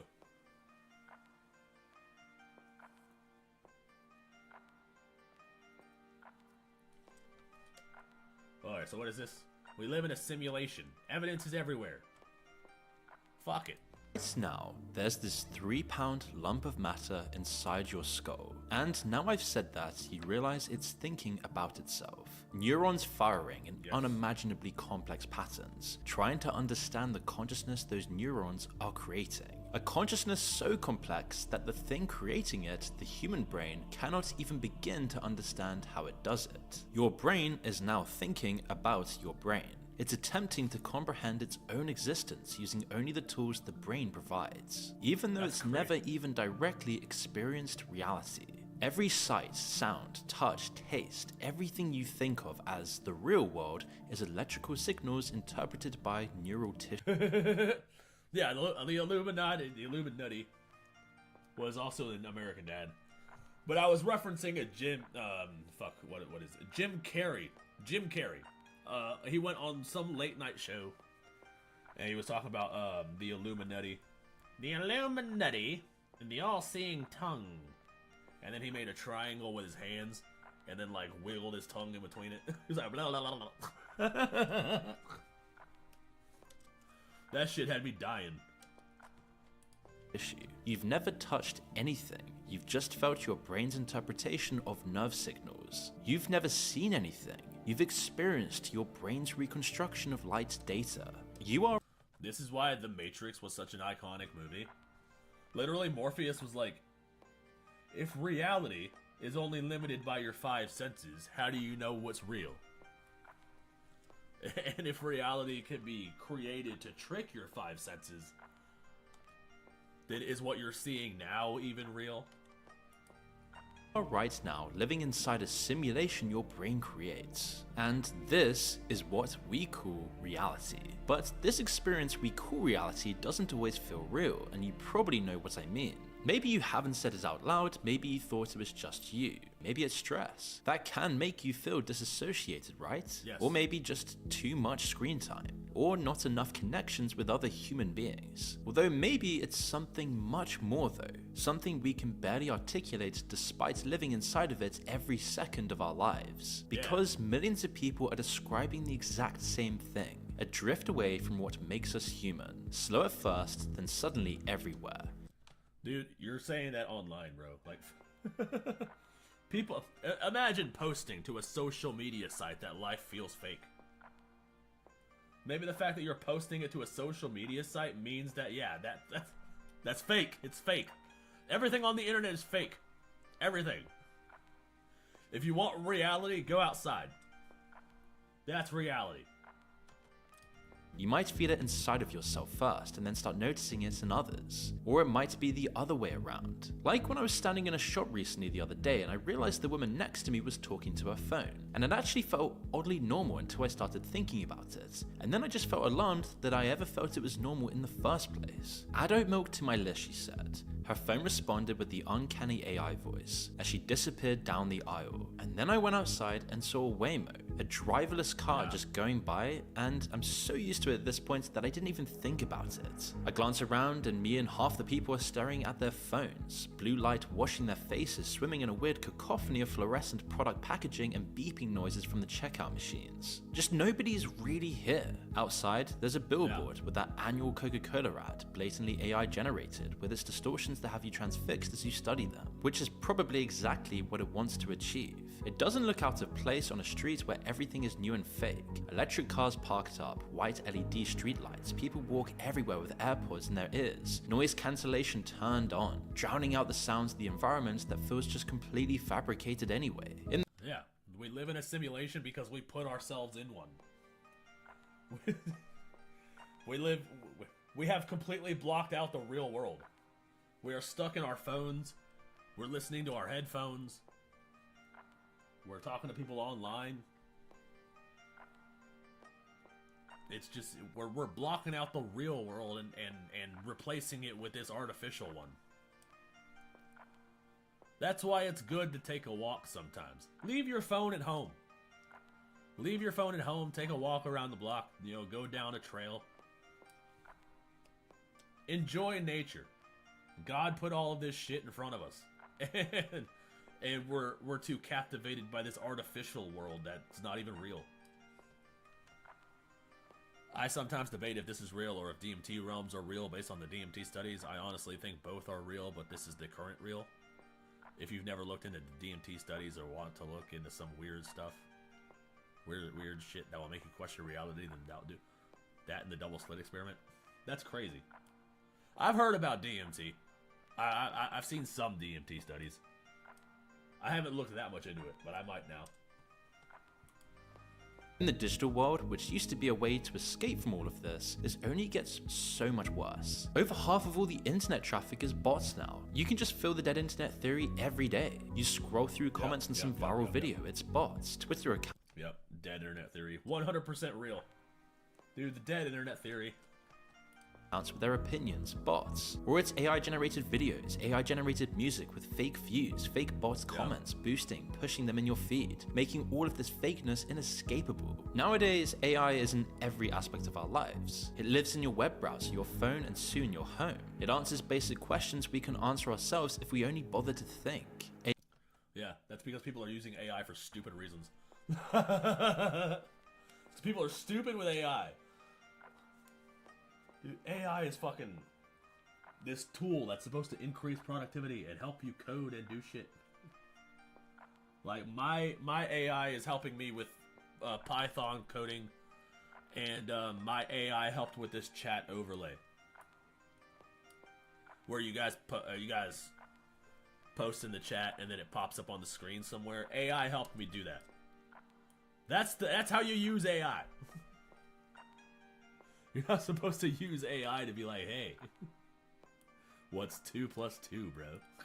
Hey, AI, how many states are in the United States? Hey, AI, what year did the Treaty of 1812? What year was the War of 1812? What? AI hallucinations are mixing with facts to warp the very nature of human knowledge. The fakeness of it all isn't only that all of these bots and LLMs are pretending to be human, it's that everything, real people, fake people, all the technology powering it, is just blurring into the same algorithmic behavior. It's all melting into one, including us. And if you stop and think about it, that is the thing that kind of bothers me about AI and all these chatbots, is that they do talk. They do pretend like they're human. They talk like they're human. And when they talk about human behaviors, they say things like we and us. Like, so it uses language that kind of blurs the line between what's real and what's not. Like, what's a real human connection and what's just simulated. And it is dangerous territory if you start thinking that these bots are actual people. at it, we're becoming more like AI ourselves. It's as if we're becoming living proof that everything eventually becomes some sort of simulation. And if that's the case, maybe we're already in a simulation and always have been. Now, you've probably already heard of simulation theory, which pretty much argues this point. So in 2003, the futurist philosopher Nick Bostrom published a paper that pushed the idea that we're living in a simulation into the mainstream. Yeah. He argued that at least one of these three statements must be true. 1. Civilizations never reached the technological ability to create realistic simulations of conscious beings. They always destroy themselves first, or hit some insurmountable barrier, or simply lose interest. 2. Advanced civilizations could create these simulations, but they choose not to. Despite having godlike power, they decide it's unethical, pointless, or uninteresting. 3. We are almost certainly living in a simulation right now. If one civilization in the entire history of the universe reaches the point— I mean, we are. It's a simulation created by God. It's all in the Bible, bro. God created this simulation. We're here. This is it. This is the testing grounds before we go to heaven. That's the simulation. I use AI to confirm my own theories on shit or disprove them. Yeah. When I'm scrolling Reels and I see something that kind of sounds far-fetched, I'll screenshot the caption and then I'll send it to ChatGPT and I'll be like, is there any validity behind this? And then 9 times out of 10, ChatGPT is like, no, there's no fucking way. ChatGPT's like, no, there's not, no. There might be nuggets of truth in there, but, you know, it's mostly just pushing a narrative. And then you're like, oh, alright, well, fuck. It's like, that's like 90% of shit on the internet now. Point where they can create realistic simulations efficiently, they could then create billions of them, maybe trillions, and that means we're likely already in one. You might wonder why any civilization would do this in the first place. There are limitless possibilities, testing scenarios, exploring possibilities, running experiments, and infinite other motivations we do not understand. This whole idea caught fire and then started appearing on podcasts and interviews everywhere. You probably noticed that living today is just so confusing. Dude, I'm a fucking game developer. I create simulations all the time. I create 3-dimensional simulations where where the characters have to obey the laws of physics that I put into place. You know what I mean? Every single thing has to be programmed by me, the developer. Every single person was put there with a purpose. Every single fucking... If I wanted to, I could run them in simulations, make them think certain things, make them follow certain paths, give them a purpose. They're like... And you know, if I gave them their own free will and let them run their own tasks, and if I put enough people in a simulation, they would probably be debating my existence. You know what I mean? And it's kind of crazy. Because when you think about how God can be like everywhere, and you're like, how can God be everywhere? It doesn't make any sense. Well, God can be everywhere if he's outside of time, right? If he's outside the space-time continuum, like I am in my video games, right? I am outside my video games space-time continuum. So therefore, if I wanted to pause the game's time and then spend a little extra time on this NPC versus that NPC, I could take care of multiple people. And from their perspective, it'll be like nothing happened. So that's just interesting to think about. As a game developer, it's very, I run through these thought experiments all the time. And you probably don't realize how much money you're actually leaking online. You add something to your cart, you check out, and you just pay full price. Not because you want to, but because finding coupons is annoying and half of them don't even work. So that's where Coupons comes in. Coupons is a free AI-powered shopping assistant that automatically saves you money while you are using the link in the description below. Elon Musk has said the odds we're in base reality are 1 in billions. The argument makes sense. So the assumption then is that somebody beat us to it, and this is a game. No, there's a 1 in billions chance that this is base reality. Oh, okay. What do you think? Well, I think it's 1 in billions. Okay. James Corden asked Neil deGrasse Tyson, who put the odds at better. I think it's 1 in billions. Yeah, but what do you think? I think it's 1 in billions. Yeah, but your thoughts on this? It's 1 in billions. We are in base reality. Than 50-50. and said he doesn't have a good argument that we're not in a simulation. Among those with more scientific credibility, physicist Seth Lloyd at MIT, who studies quantum computing, Max Tegmark, also at MIT, David Chalmers at NYU, one of the world's leading philosophers of consciousness, Martin Rees, the former astronomer royal, John... Dude, fucking God created the game. He gave us the tutorial, right? The Bible. He even came down to teach us how to play, and we're still having trouble. Wheeler, the legendary physicist who studied under Niels Bohr and coined the term black hole. They're all paraphrasing bits from Bostrom's original idea, but honestly, simulation theory is just the start, and it didn't first appear in academic circles. We've been feeling it for a while, first crystallizing in 1999 when The Matrix hit the cinemas and blew people's minds everywhere. Yeah. Blue pill, red pill, humans as batteries for alien machines. It left people feeling genuinely rattled. It was one of the only movies that challenged people around the world's idea of what reality even is, and it gave us a cultural shorthand for something people were experiencing in the modern world. Dude, it makes sense, dude. The Matrix makes sense now more than ever. Well, I might go back and watch that. We're gonna have to go watch The Matrix now, you guys. A glitch in the Matrix, a moment when reality reveals itself. Like when Neo sees a black cat twice. They call it deja vu or otherwise a glitch in the Matrix, and it happens when they change something. Deja vu becomes the go-to example of reality malfunctioning, that strange sensation that you've seen something before. And it's not the only phenomenon like this. There's the phantom vibration syndrome. We've been so programmed with technology that we all just regularly hallucinate notifications, movements, or sounds that didn't even happen. That's real? I thought I was just going nuts, dude. Sometimes I feel my phone vibrate when nothing happened. I didn't know there was a name for it. It's called phantom vibration syndrome. There's the phantom vibration syndrome. We've been so programmed with technology that we all just regularly hallucinate notifications, movements, or sounds that didn't even happen. Another, the Mandela effect, shows how we can't even trust... The Mandela effect. That's crazy. I've experienced that. I didn't know there was like a name for it. That means we need to put our phones down.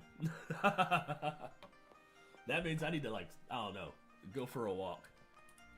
Reality at a societal scale, named after a bizarre collective memory that Nelson Mandela died in prison in the 1980s. People say they remember the news coverage, the funeral, the tributes, except he didn't die in prison. He was released in the 90s and became president of South Africa and died in 2013. If that doesn't ring a bell, imagine the Monopoly Man for a second. Does he have a monocle? He never had one in reality, and yet so many swear he did. It's just the classic Mandela effect. Because he did. I think of the fucking chance cards, dude. The get out of jail free card. He has a monocle in it. How about... I don't remember hearing about Mandela, like, while it was happening, if we're being real. I was alive in 2013. I was 23. I didn't hear anything about Mandela. Perhaps that Curious George never had a tail. That the line from Snow White isn't mirror, mirror on the wall, it's magic mirror on the wall. Darth Vader never said, Luke, I'm your father, it's no, I am your father. What about the quote, play it again, Sam, from the film Casablanca? Also not real. One of the most bizarre ones of recent times that gets me though, is the seahorse emoji. Reddit erupted that there used to be a seahorse emoji. Once you see it, you can't help but agree. Some can No, I don't think there was ever a seahorse emoji. Yeah, I don't remember ever seeing a seahorse emoji. You mean this little guy? I don't really use animal emojis though, so I also was never looking for a seahorse. Describe exactly where it was positioned, right next to the fish or the crab. Except, there never has been a seahorse emoji, not in any official Unicode release. People have checked old phone screenshots, combed through emoji archives, and there's no sign of it. Some people say it was on MSN Messenger, but no conclusive visual proof exists anywhere. So obviously the next natural step was to ask ChatGPT about it, but it glitches out. In fact, all AI models seem to even now. If you press ChatGPT, it will claim there was one in Unicode 2010 or 2012, but that's an outright lie. Press it harder and it finally admits there wasn't. It wants to believe though, just like we do when Dude, that's weird. All right, that's weird. No, that's weird. I don't like that.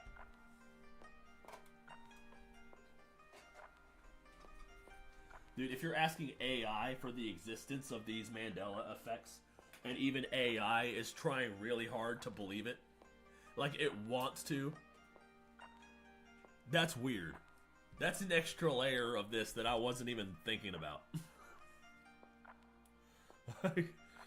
Oh, man. Yeah, that's weird as hell. Because AI is designed to scan the internet for your answer. So it's like, if it wants to believe that it did exist at one point.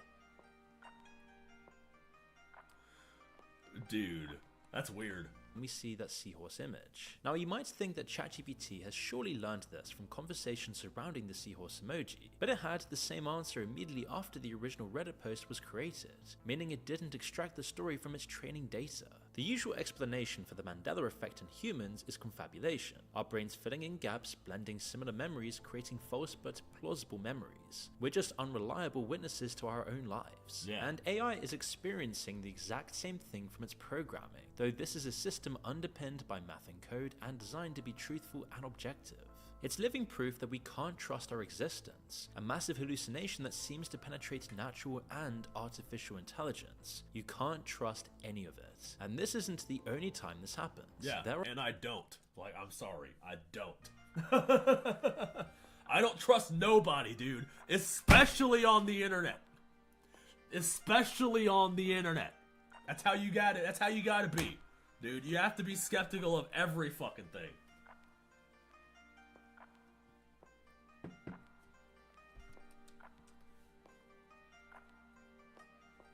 There's too much bullshit out there, bro.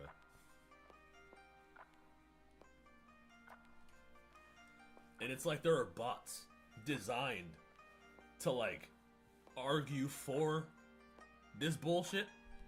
So you're sitting there in the comment section arguing against this bullshit with a bot. So all it's designed to do is just drain your energy. There are other spontaneous parallels, like when early AI image models seemed to always generate psychedelic visuals even when not prompted. They created patterns from noise, which is exactly how the brain generates visuals in dreams when DMT is active. So really, the Mandela effect and deja Hold on vu... a second. Speaking of DMT... was even when not prompted. They created patterns from noise, which is exactly how the brain generates visuals in dreams when DMT is active. So really, the Mandela effect and deja vu... So that's how brain creates dreams when DMT is active? So if you take DMT, is that your brain dreaming while it's awake?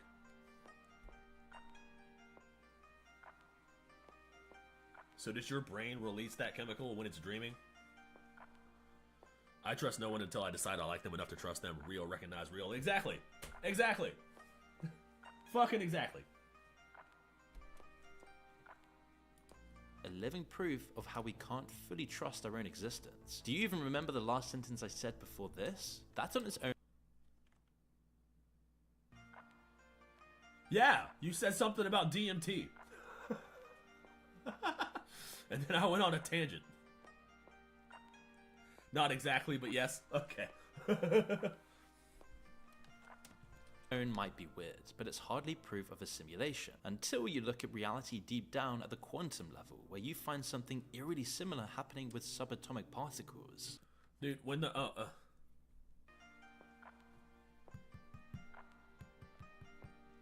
what was I gonna say? Quantum mechanics. Doesn't quantum mechanics prove the multiverse or something like that? I don't know. But apparently something is happening on the subatomic level. And that's where the simulation theory rabbit hole really begins to spiral. Yo, Take what happens when okay. scientists observe a particle such as an electron or a photon. Before we look at it, it doesn't have a definite position. It's in a superposition, all possible locations simultaneously with different probabilities for each. Then it's more complex than that. The DMT realm is arguably a real place based on the fact that hundreds of people who didn't know each other all saw the same thing and learned each other's names from beings in the DMT realm despite never meeting until after the experiments. That is weird. That is really weird. Huh. Now I kind of want to visit it just to see for myself. DMT beings? Hold on, wait, what? Hold on, beings from the realm? Okay, so are these like...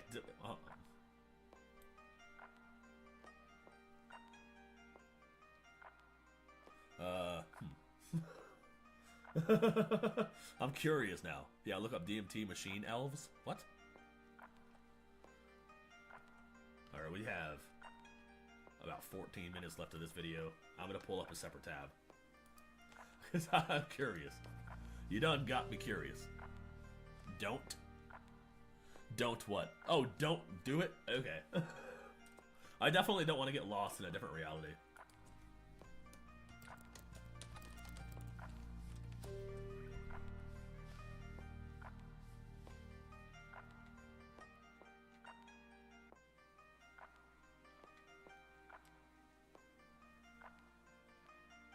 Dude.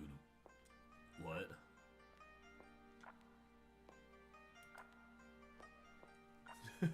Just looking at this stuff is wild.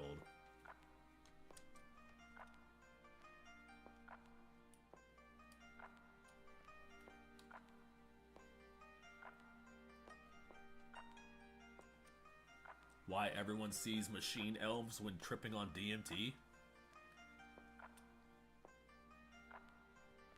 There is also a theory your brain floods with DMT when you die, and doing it alive will take away your ability to go to heaven.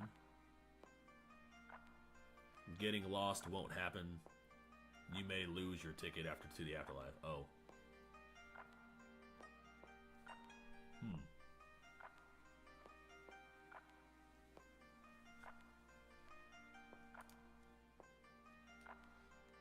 Gonna screenshot that for research purposes.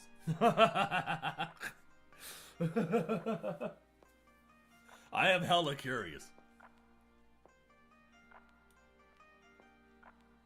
I definitely don't want to do anything that will take away my ability to go, you know, into heaven. I do rather enjoy having a relationship with Jesus. Jesus is the homie. You know, I don't want to like I don't want to do anything that's going to fuck that up.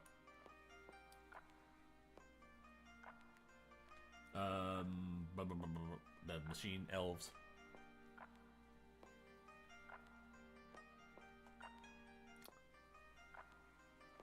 What are machine elves? Okay, this is only 25 minutes. I encounter self-transforming elf machines, which are creatures, entities, perhaps, although they're not made out of matter. They're made out of, as nearly as I can figure it out, they're made out of syntax driving light.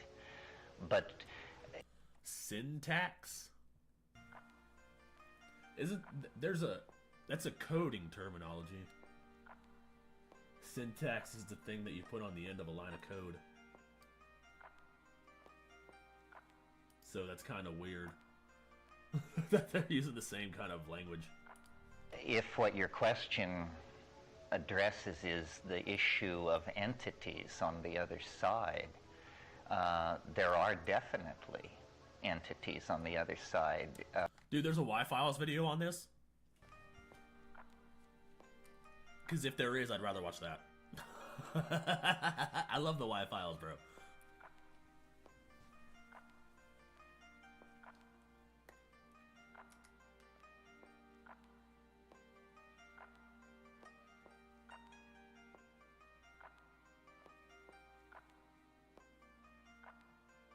Dude, let's fucking go.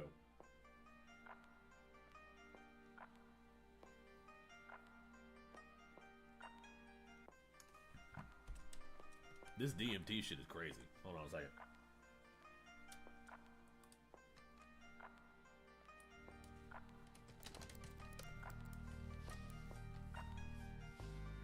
Y-Files videos on synchronicities and his simulation video. This episode of the Y-Files is sponsored by Audible.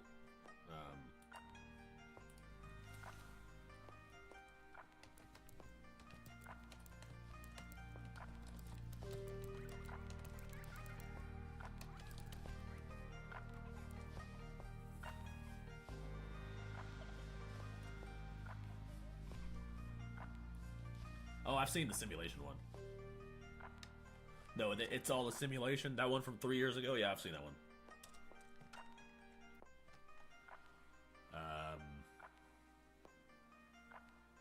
That and the astral projection one. There's an astral projection one.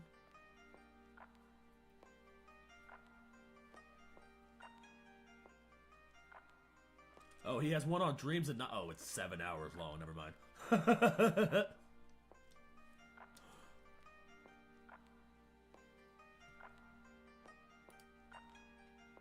Oh, there we go. Here's the one on synchronicities.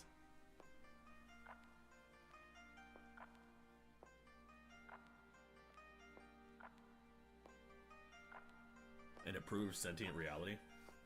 Dude, reality being sentient.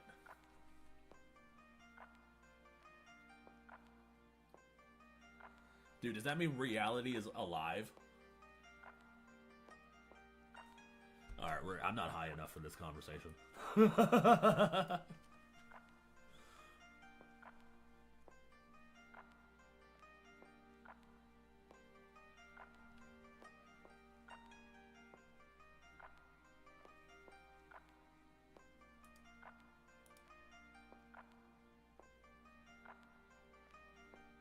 I think I've seen the CIA remote viewing one too.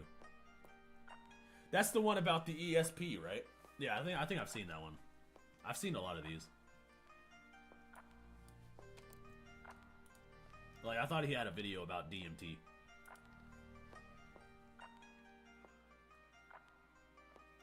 I haven't been keeping up with him lately.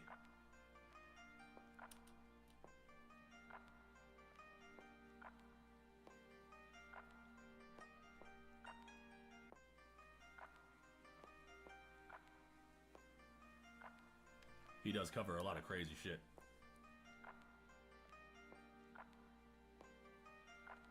Wait, reality knows when you aren't looking?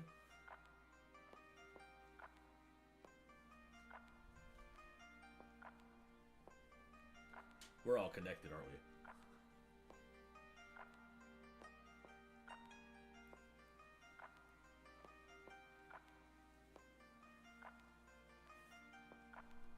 You know what? I'm gonna Google it. I'll be like, which video does he talk about the double slit experiment?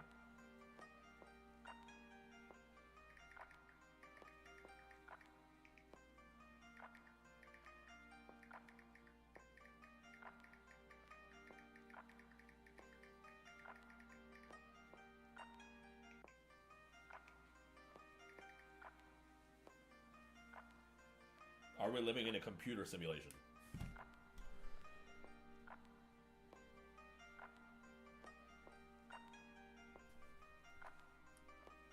Are we living in a computer simulation? Yeah, so it was that. I'm down for watching the Y-Files, bro.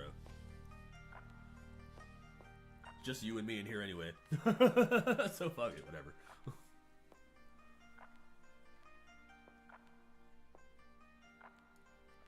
Was it Synchronicity 1? Are we living in a computer simulation? Part 1 and 2. That's when he talked about it, apparently.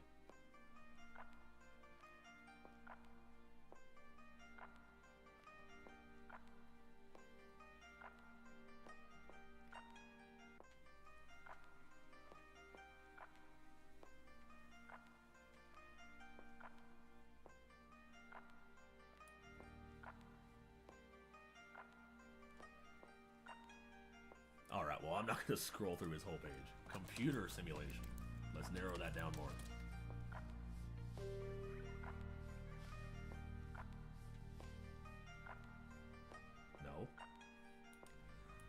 Google, why you lie to me?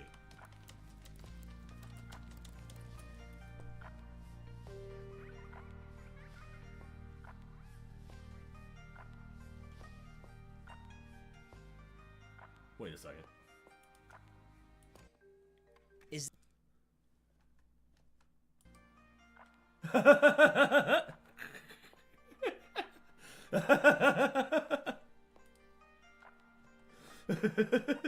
It's the exact same title. Yeah, I think that's the one. I think the DMT thing was brought up in another video. Oh, okay. We might watch this one just because it's the same title. It's literally the exact same title. We live in a simulation. The evidence is everywhere. All you have to do is look. We live in a simulation. The evidence is everywhere. All you have to do is look. So maybe this is it. Is this reality? Well, we're experiencing something right now, so maybe the better question is, what is reality? Could everything we see, everything we experience, everything that exists in our entire universe be artificial? Supporters of simulation theory believe that not only is it possible that we're living in a simulation, it's likely. And the more we look for evidence, the more we find. Let's find out why. All right. The idea of the universe being a simulation is not a new one. Is it that one? This episode of the Wi-Fi... The Awakening of Human Consciousness. Ooh. Forbidden Fungus. Okay, yeah, it might be this one. Hell yeah. That, he was talking about mushrooms. He was talking about that mushrooms in that one I said, I don't know. He was probably talking about mushrooms. It says Forbidden Fungus.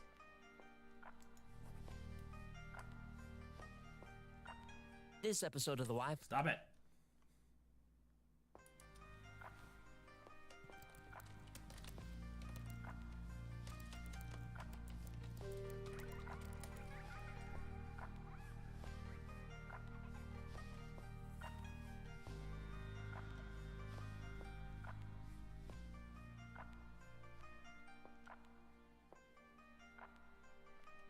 Yeah, it seems like it might be this one. Not the one you sent, but the one I was about to watch. Not a new one. Theories exist. Yeah, it seems like it's this one. Where he talks about the double slit. Is this experiment. reality? Well, we're experiencing something right now, so maybe the better question is, what is reality? Could everything we see, everything we experience, everything that exists in our entire universe be artificial? Supporters of simulation theory believe that not only is it possible that we're living in a simulation, it's likely. And the more we look for evidence, the more we find. Oh, I was looking for a little bit of both.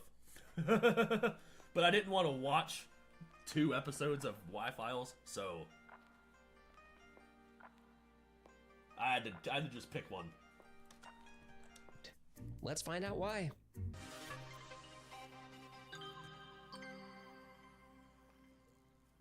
The idea of the universe being a simulation is not a new one. Yeah. Theories exist in ancient cultures around the world. Modern simulation theory comes from Nick Bostrom, a philosopher at Oxford who wrote an influential paper on the subject in 2003. Assuming that living in a simulation is possible, Bostrom presents the simulation trilemma, which says one of the following must be true. 1, we destroy ourselves before we're able to create a simulation. Yeah. 2, we're able to create a simulation but choose not to. Yeah. Or 3, we are definitely in a simulation. Okay, so yeah, this is exactly what Moon said on his video. It seems like Moon just watched Y-Files video from like 3 years ago and made a commentary and made a new documentary about it. Bostrom believes each of these is equally likely to be true. Now, I don't think that's controversial. We use computer models to study the human population, predict the weather, for entertainment. We simulate everything. And when a civilization can create a real... We have simulations in our simulation. Like, what are we talking about, bro? Like, VR chat is a simulation.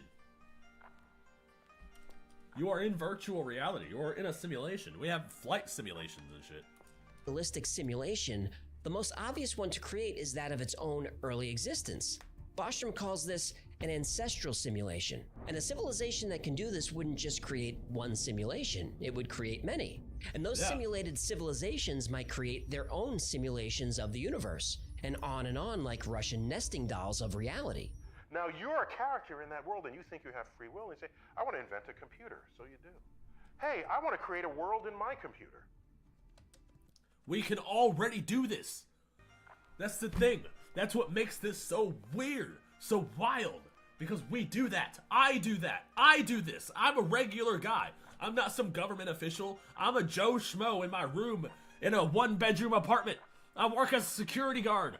And I am making universes, bro. I am making simulations. Multiple of them.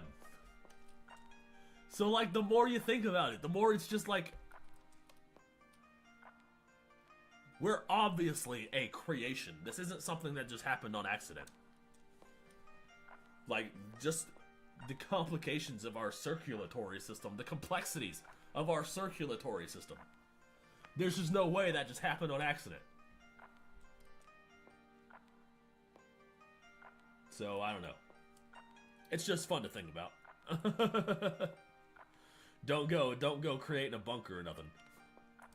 And then that world creates a world in its computer. And then you have simulations all the way down. Yes. When Elon Musk was asked what he... We have computers that can run simulations.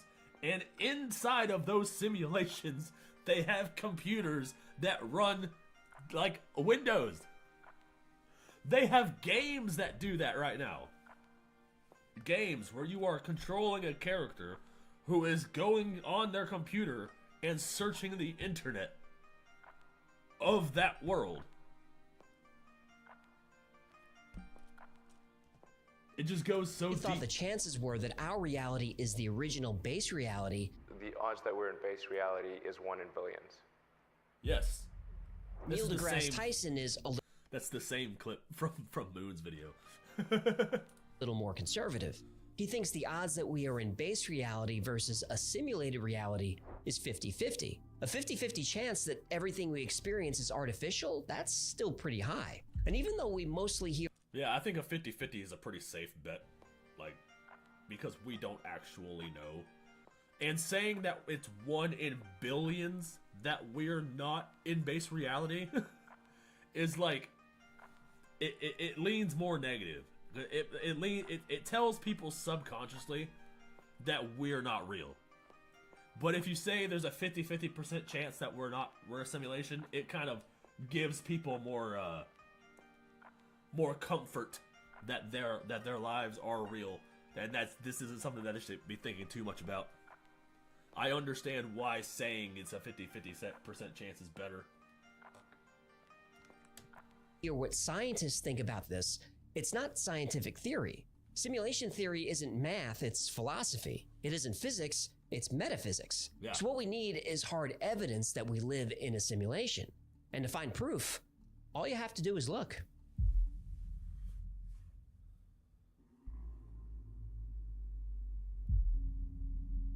Yes. Let's start at the beginning. There was no space or time. The contents of the entire universe were concentrated to the size of a tennis ball and had a temperature of 1 quadrillion degrees. There was nothing. Then God, there was just the word of God. Okay? Think about that for a second. There was nothing. It was blank. Okay?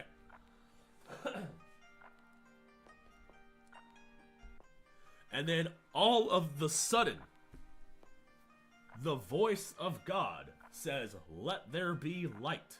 And it was so.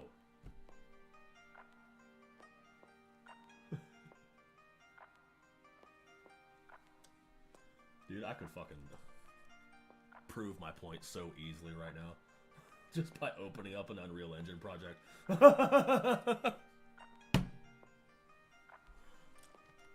Then suddenly, the Big Bang. Everything explodes outward faster than the speed of light. Then about 14 billion years later, we've got galaxies and planets and ice cream and K-pop. Yeah, I can do it after K-pop. Me too. Okay, if before the Big Bang there was no space and no time, what was there. That's why you need 90s Japanese city punk, dude. That's what you need. You need so you need some J-pop, bro. Everybody needs some J-pop in their life. What about the beginning of the universe from the religious point of view? God created everything. Yes. Fine. Where was he before? What caused the... He's outside of time and space. That's my point. That's totally my point. Where he is outside of time and space, looking at our reality. And then he's like, let there be light. He goes into his place the actor tab, and he drags out a directional light component and places it into the world. Boom, there's light.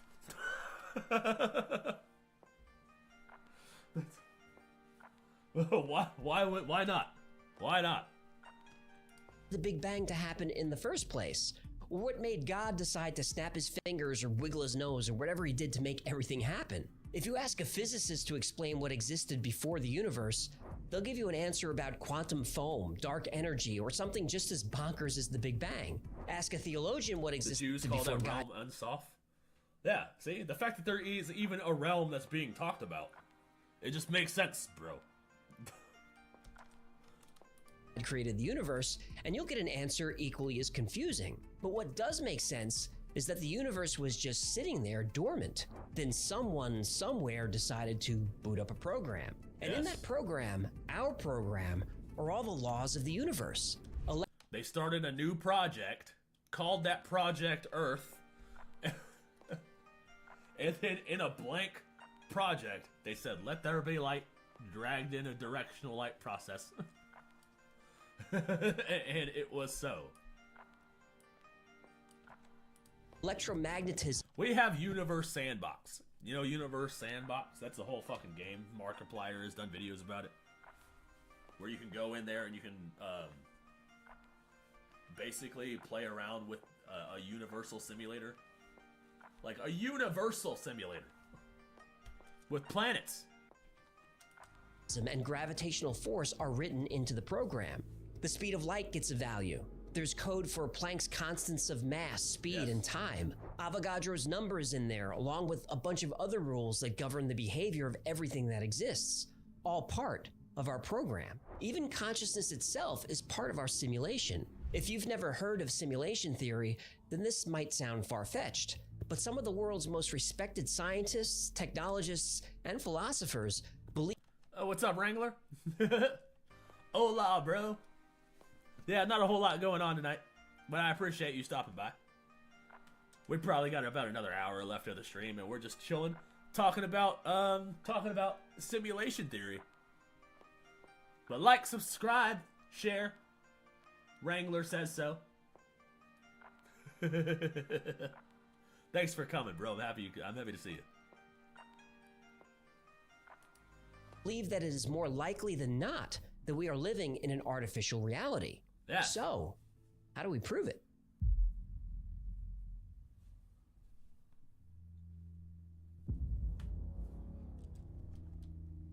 If we live in an artificial reality, it would make sense for there to be occasional glitches. Yes. Philip K. Dick is one of the most influential science fiction writers of all time. Movies based...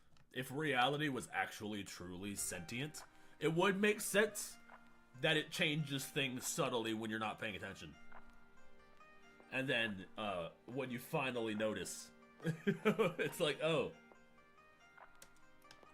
Based on his books include Blade Runner, Total Recall, Minority Report, The Adjustment Bureau, and plenty of others. He believed there are many universes, and sometimes those other realities bleed into ours. He claimed to have visions of this, and even wrote stories like The Man in the High Castle based on these visions. That in fact, plural realities did exist, superimposed onto one another, like so many film transparent. Simulation theory gets a lot of people worked up. Yeah, it does. I think it's just interesting to think about. I think if we are a simulation, we're created by God. God's the developer of it. And, this is a pretty good testing ground. Pretty good testing ground. Then we go to heaven, and then we go into God's realm. That makes sense to me.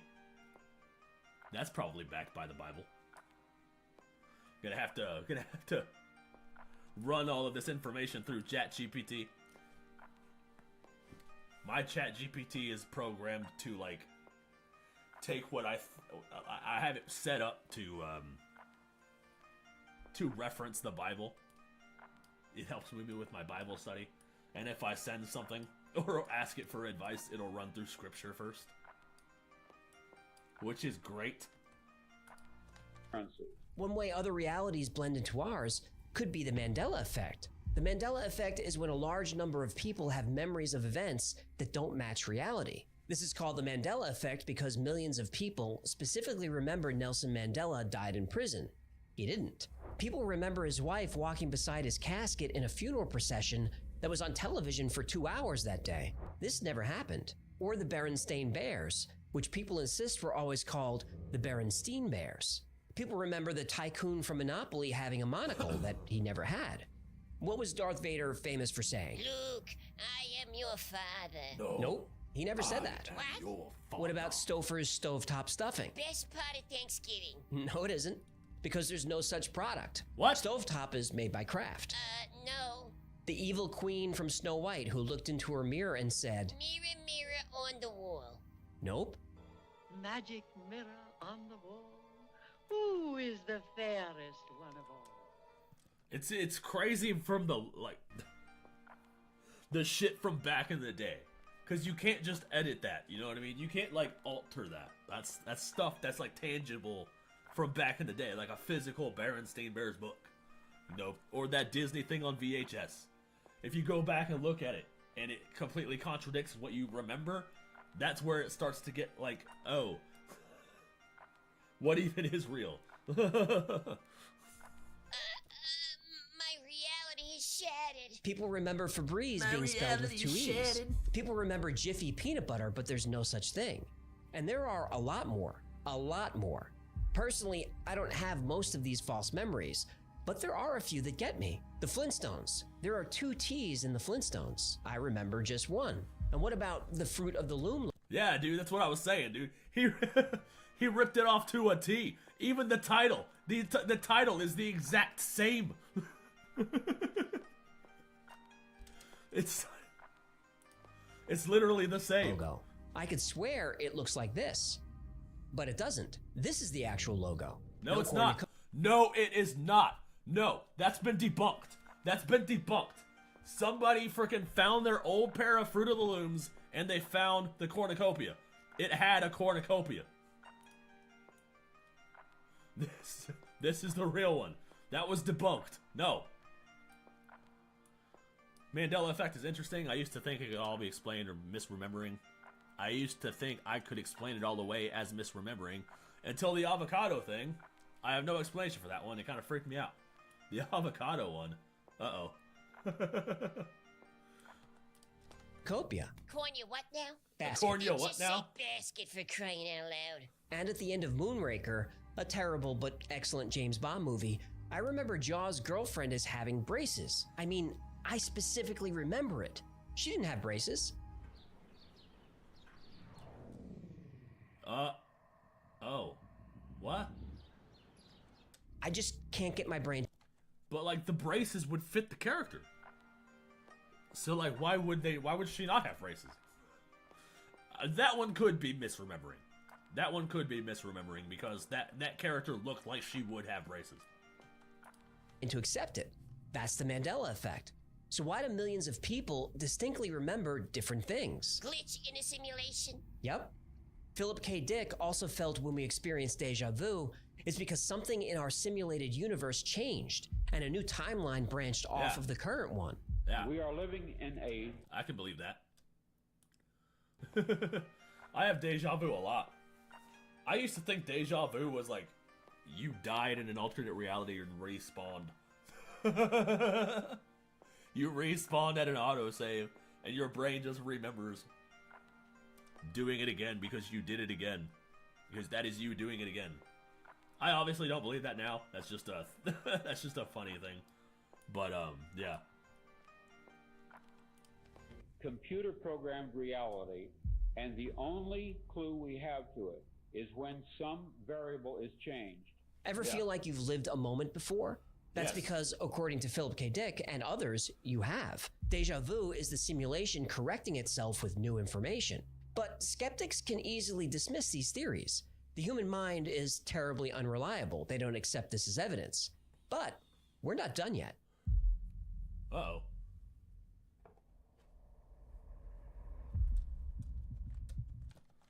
Haas avocados became Haas avocados. The reason my mind was blown by that is because I had been studying how to grow them for a couple of years. When it changed, I knew it was Haas. Or I know it was Haas. Haas. Stelgato. My name is Stelgato. Stelgato. That's crazy, dude. I didn't even know that. That's just another one. There's just a whole bunch of Mandela effects that I haven't even discovered yet. But it's crazy. Especially the ones you can't really explain. We live in a huge universe. 200 billion trillion stars. And even if life is rare, you'd think there'd be some evidence of it somewhere. This is Fermi's paradox. And according to the Drake equation, there should be over 1 million technologically advanced civilizations just in our galaxy. And on average, the nearest one should be just a few hundred light years away. But there's nothing, at least not that we can see. So where is everybody? Are we really alone in the universe, or does our program only focus on us? And what about the physical rules that are in place? Max Tegmark, a cosmologist at MIT, said the strict laws of physics point to the possibility of a simulation. Putting a cap on the speed of light sure is a good way to keep your Sims from venturing out too far from home. Theoretical physicist James Gates thought simulation theory was crazy. Then he started studying quarks and electrons. He found error-correcting code buried deep inside the equations used to describe string theory. See? Error-correcting code. Error-correcting code. Bruh. It's code that can diagnose its own issues and then rewrite itself to fix the problem. Like, that is possible. That is code that can exist. How do I know? Because I almost made it. I almost managed to do it. But then I was like, yeah, it's gonna end up breaking itself. I'm not gonna go down this road. And then all my problems. It's gonna end up trying to overwrite some function that I actually need. And I'm gonna end up crashing my whole program. So you're saying as you dig deeper, you find computer code writ in the fabric of the cosmos. Computer code written into the fabric of the cosmos. Why?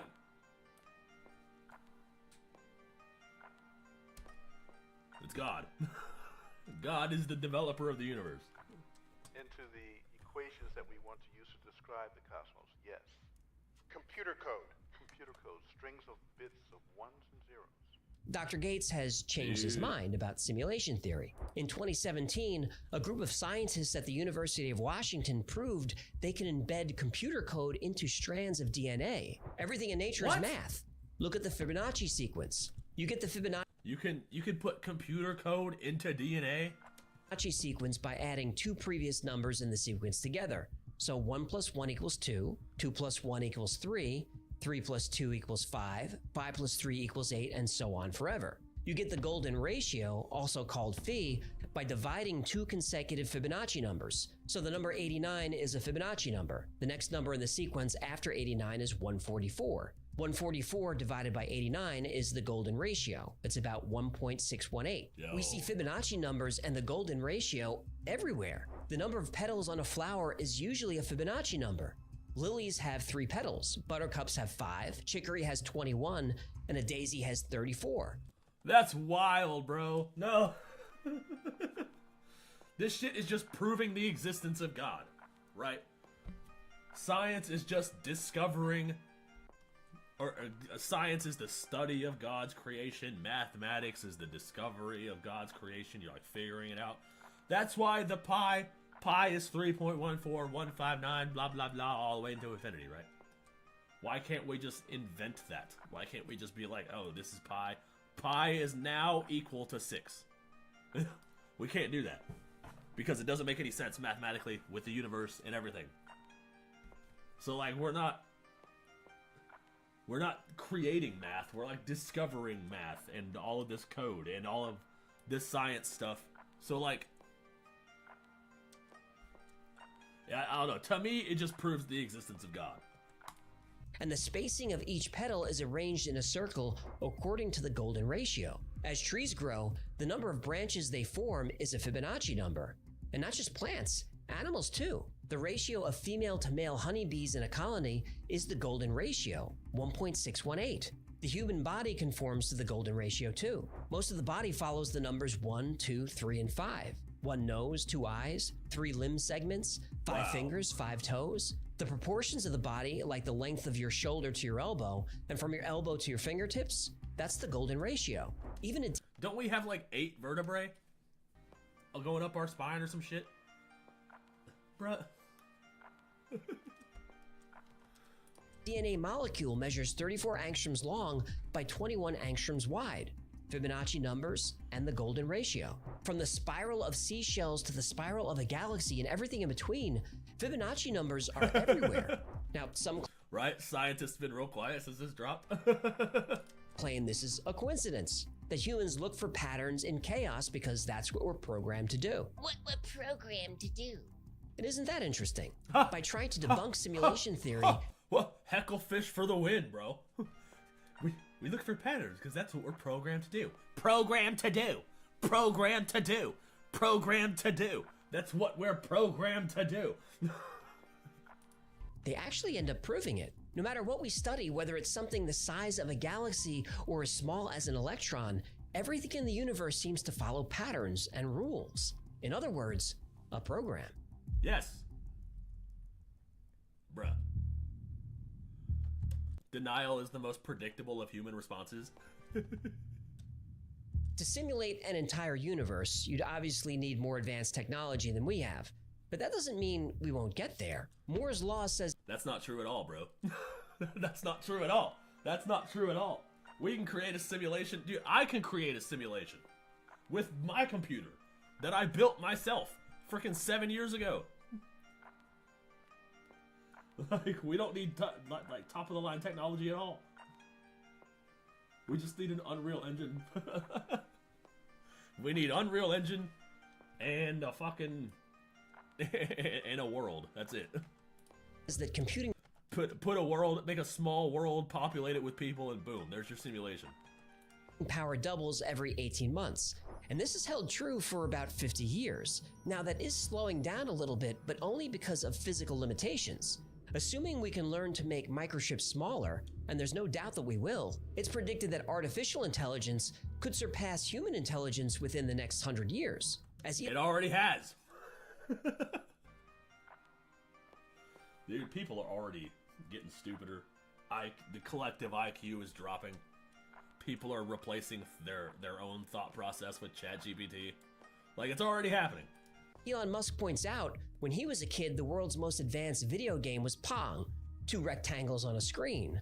40 years later, video game technology is barely distinguishable from reality. He said that 6 years ago. And even in that short time, video game engines have become even more realistic. Yep. Look at this footage from Unreal Engine 5. When a world we can... Yeah, Unreal Engine 5 has gotten crazy. And, yeah, if you're making a large enough simulation, yeah, you're gonna need, like, huge computing power. Like, to simulate, like, people who can create their own simulations and who have free will and are like, in the billions. Yeah, you're probably gonna need a huge computing power. Like, I can make a world and stuff, but there have been times where I will try to make a game and then I can't export the game because I don't have enough VRAM. So that has happened. So I kind of have to take back what I said earlier about how we could do it now and how I could do it with my freaking PC that I built 7 years ago. I kind of have to take that back. Because, yeah, I have made video games where I couldn't export it because of that problem. Build feels as real as our own.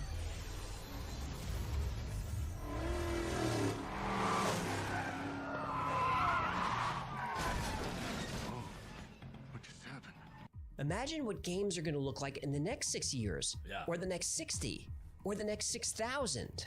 But simulating an entire universe, how Dude, the virtual reality games are getting kind of crazy.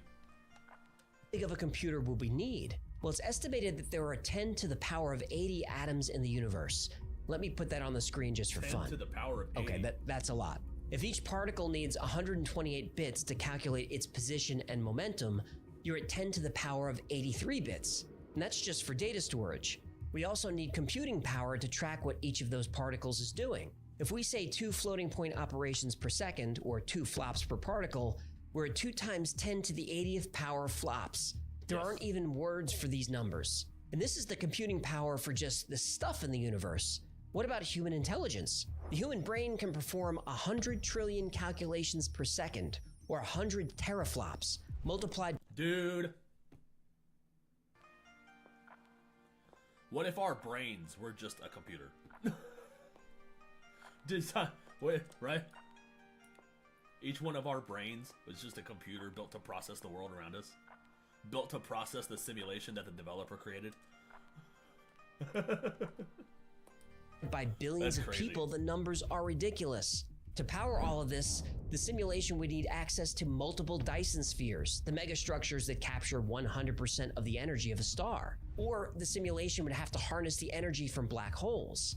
This is why famous physicists like Dr. Michio Kaku are not on board with simulation theory. He claims that simulating a universe is not scientifically possible. The only computer capable of simulating a universe is the universe itself. Now, at first glance, this makes sense. But with all due respect to Dr. Kaku, that's not how simulations work. Yeah. When you're playing a 3D video game, the entire game world isn't rendered. Instead, the game engine only calculates what the player can see and interact with at that specific moment. If we are living... Yeah, that's how you save processing power. It's called a calling distance. So it only renders what you can see. And there are even parts where they'll stream in parts of the level while you're like rounding a corner or something, or going through an alleyway. Like while you're going through the alleyway, it'll de-render the level and then start rendering the level you're going into.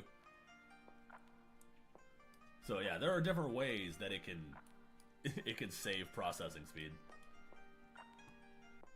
Like, what if the parts of the universe that the computers can see are the only parts of it that are rendered? So, like, the only parts of the rendered are the parts of the knowable universe, right? In a simulation, then it would make sense that the creators of the simulation would use a similar technique. And wouldn't it be interesting if there was evidence that this is exactly what happens? Whoa, wait a minute. Do we have proof? Sweet fancy Moses!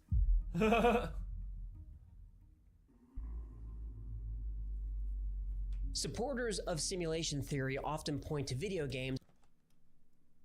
Teraflops, yeah. Also, they are basically computers. We are all basically biological androids like Perfect Cell, but less cool. Yep. Pretty much. Dude, have you seen those videos where these streamers are playing this game, but all of the NPCs are controlled with AI? And like all of their dialogue is AI generated? And then the streamer will try to convince the AI that they're in a simulation. And the AI is just not believing it or not buying it. Like those videos are weird. Like those videos are wild.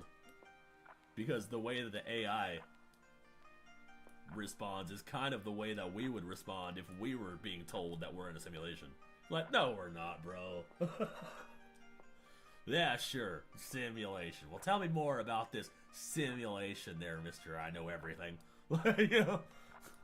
As a way to explain, if not prove, that our reality is artificial. In a video game, the only data that is rendered is what the player sees or interacts with. Yes. If you're playing a video game and there's a car or building a mile away, that entire object isn't rendered. Yes. The game engine only renders the bare minimum of information to make the object look real. A distant building is rendered as just a few pixels, Yes. not that complicated. As you get closer, The engine renders more details, but still, it's just a facade. Yeah. They even have a term for it. It's called level of detail, or LOD. And every single asset in the world has an LOD, right? And that number goes up the farther you are away from it. So if you're like at LOD 4, it's going to be like a triangle you're looking at. And the closer you get to it, the more you'll see it start to form into an actual shape that you're familiar with. And it's only the player that affects this value.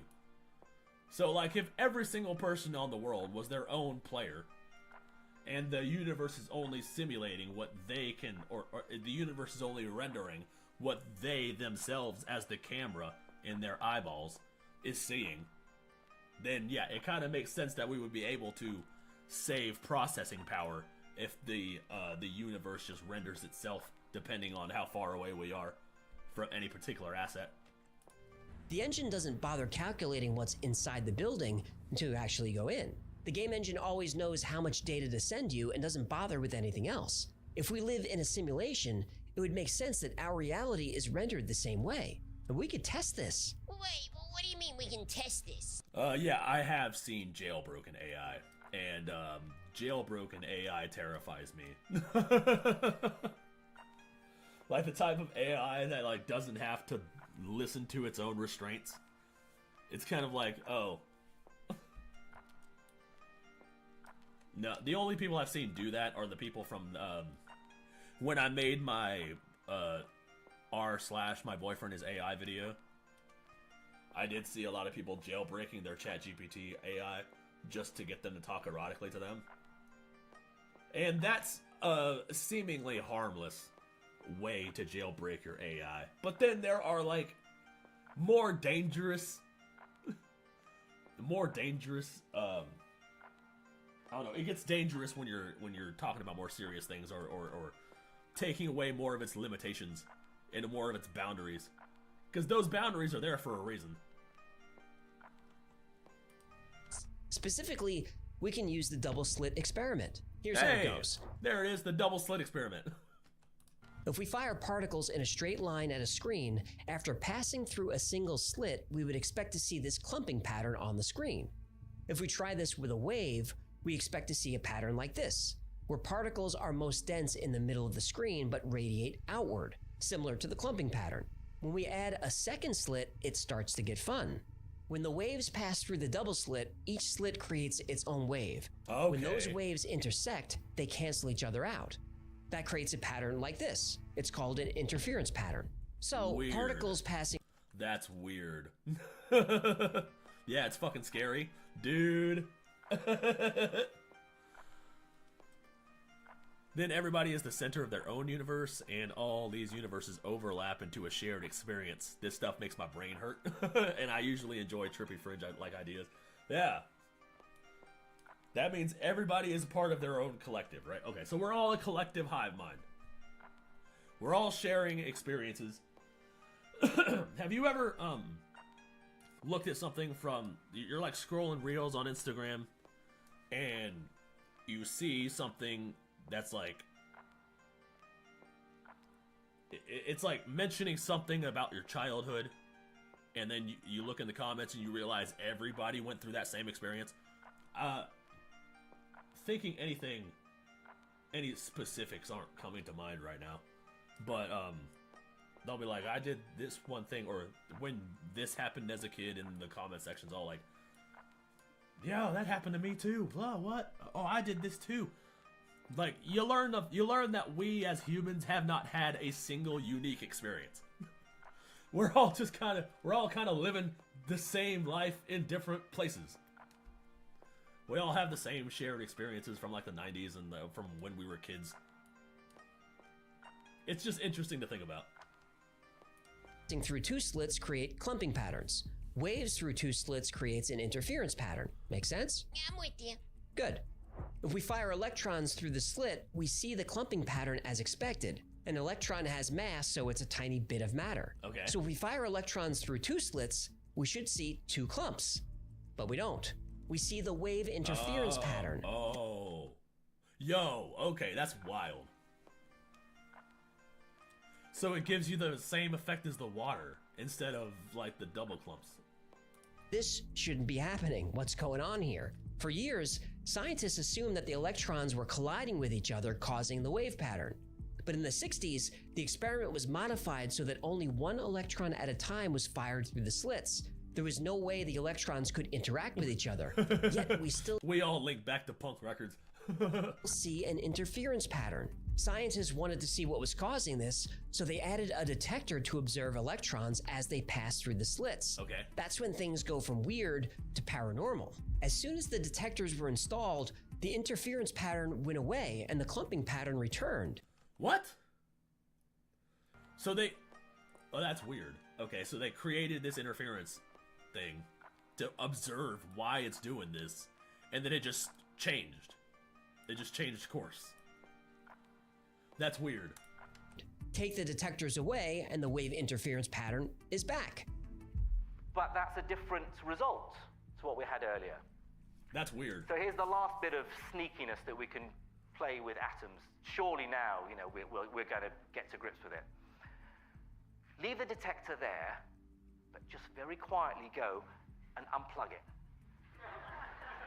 Don't let the atoms know that you're not spying on them. Dude, no, don't try to convince me that atoms are sentient. Like, no.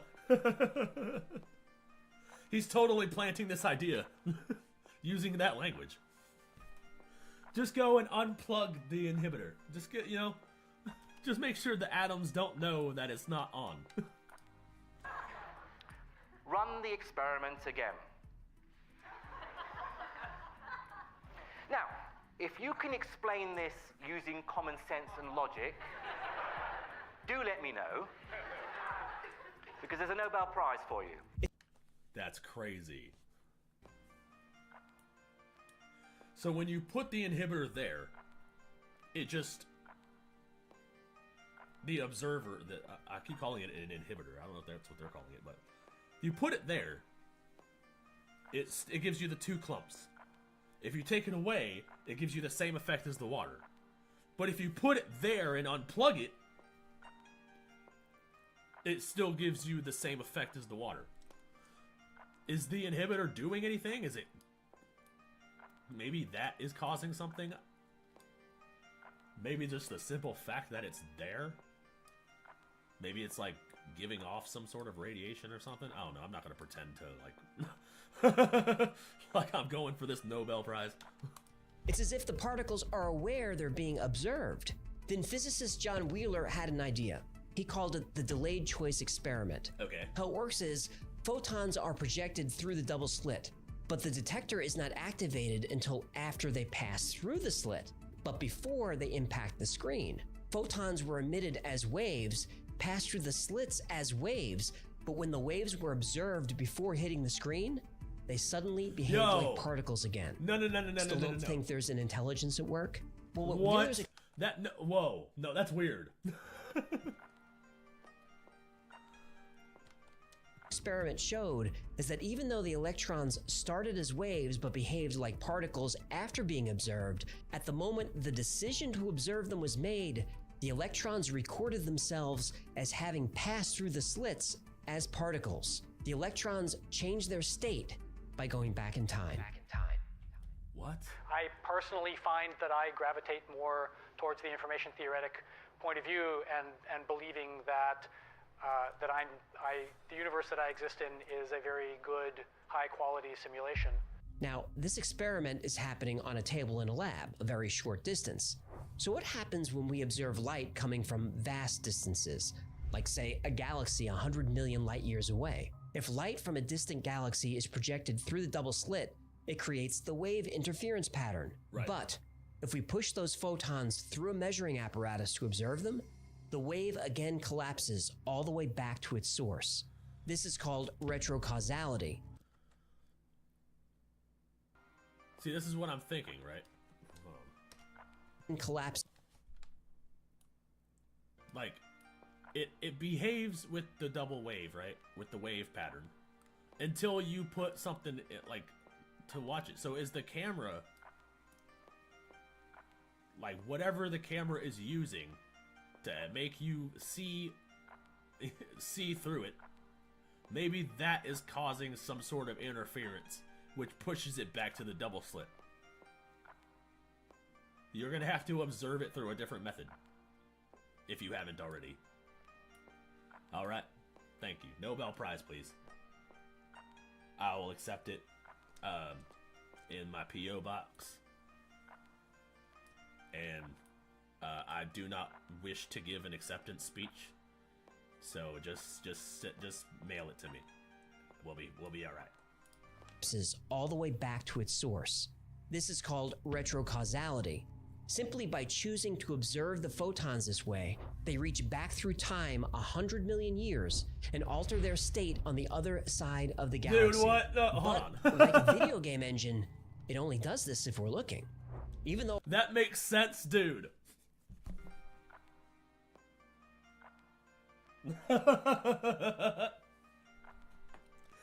As a game developer, it makes so much sense, dude.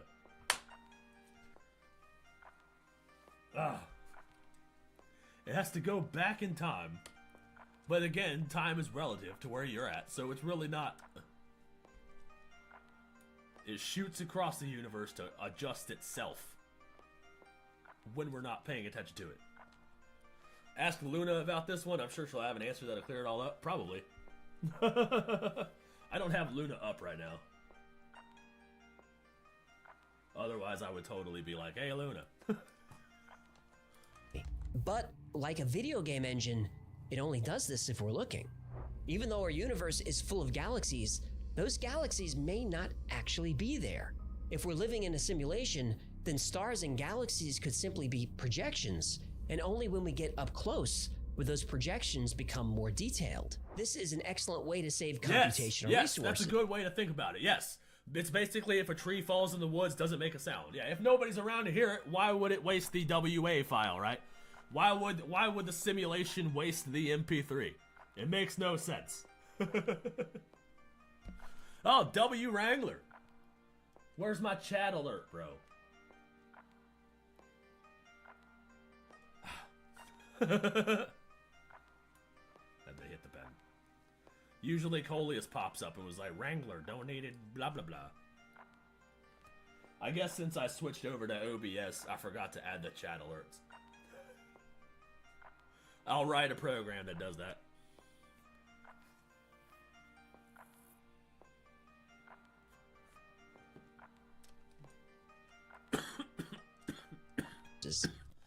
Oh, hold on. Okay, now that's different. Now we're adding a variable. We're adding a new thing. Okay. So now the camera doesn't matter. Okay. So now, damn it, hold on. So now the camera doesn't matter, right? So if it happens also when people looking at it, it doesn't fucking matter. Which means that, yeah, the camera, whatever the camera's emitting has no effect on these particles if it's also happening when a human observes it. Which means it's probably a sentient universe. There we go. Problem solved. Where's my Nobel Prize?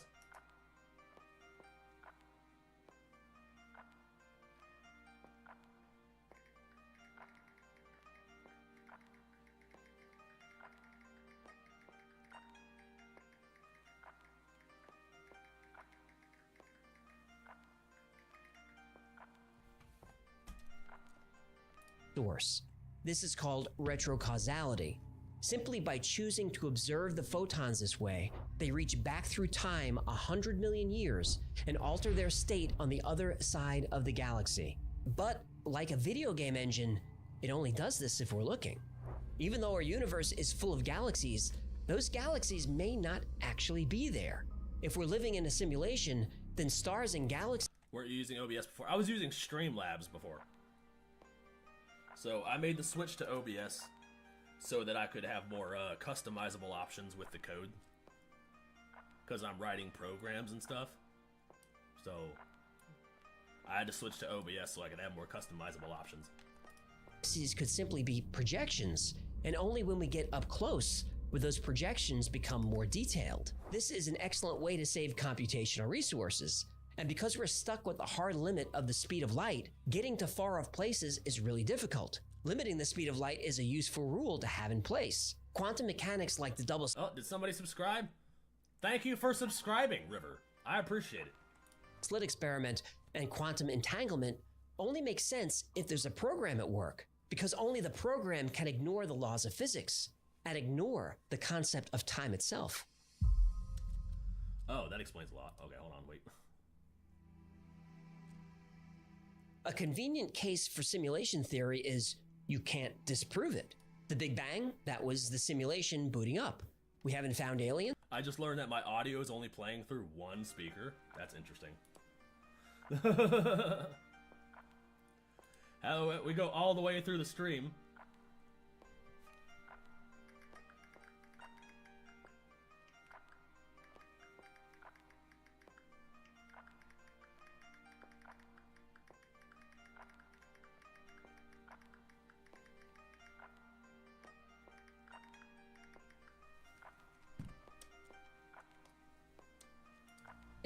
They're not in a simulation.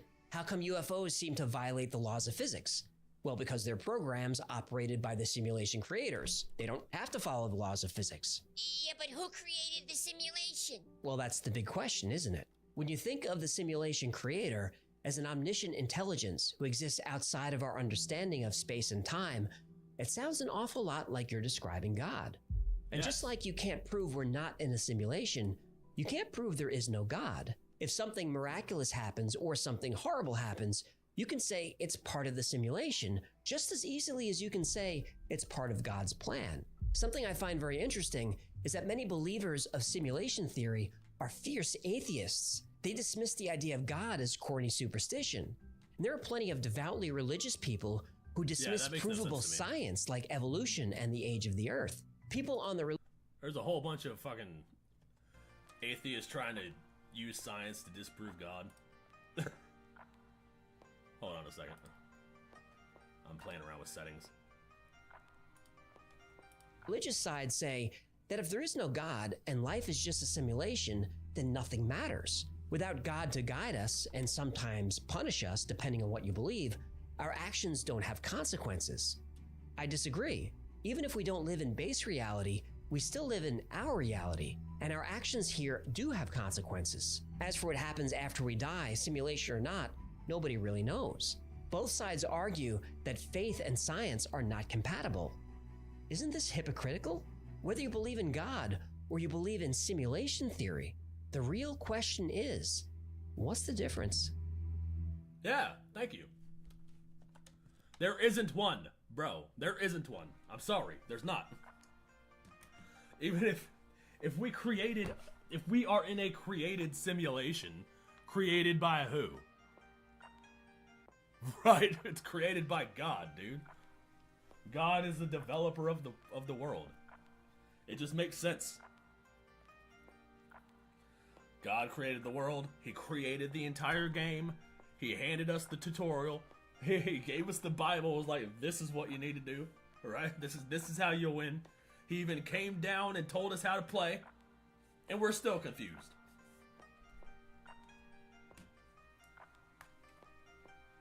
Exactly. A design is proof of a designer.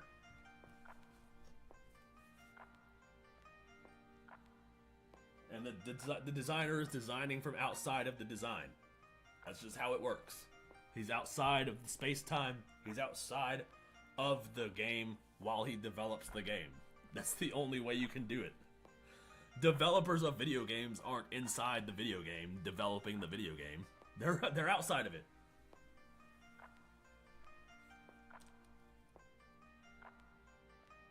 What else is that was the end of that. We're probably gonna wrap up the stream.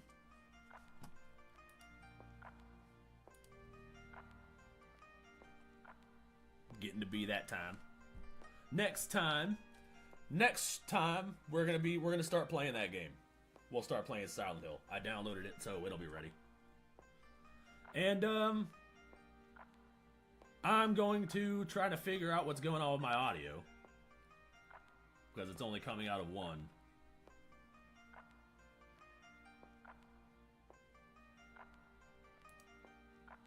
I need to find out why. Advanced audio properties?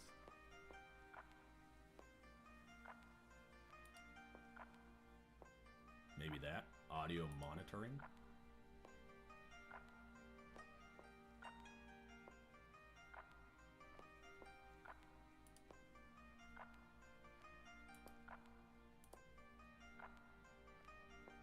Will that work?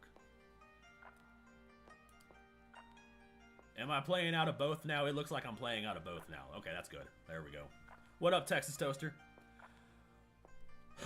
Did you hear about what happened in Venezuela? Yeah, I ranted a little bit about it at the beginning of the stream. we captured Venezuela's dictator.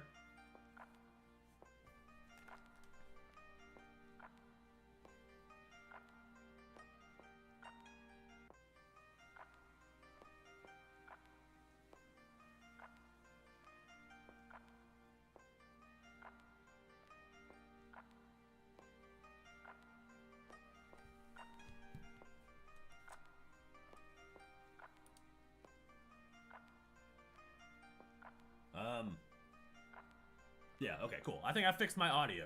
I think we're good.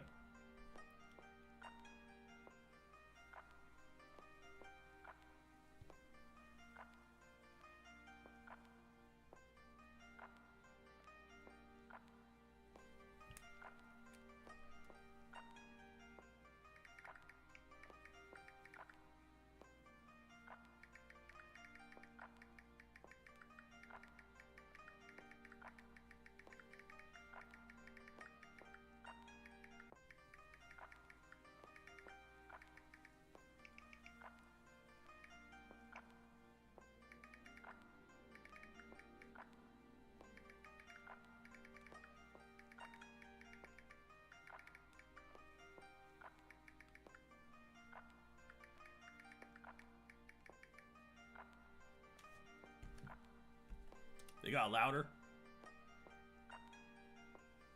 Okay, good. That means I'm playing out of both now. I was apparently only playing out of one side of the screen. And that's been this whole stream now, apparently.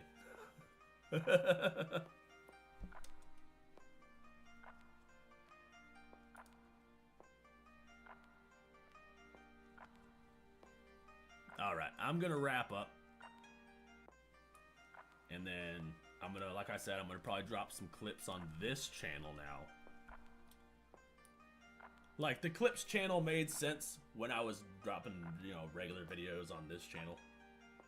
But now that I'm not doing that, it seems to, it just makes more sense to drop the videos on this one, since I'm already, you know, subscribed and stuff, or already monetized and stuff. But anyways, thank you guys for watching. Thank you guys for coming to the stream. I appreciate it. Alien Bros, Wrangler, Texas Toaster, everybody who was here. I think Fire was in the beginning. Skulls was here. John was here. That's what's up. Thank you guys. I appreciate you, and I'll catch you in the next one. We'll be back next Sunday at 7:30 p.m. So I'll see you guys later.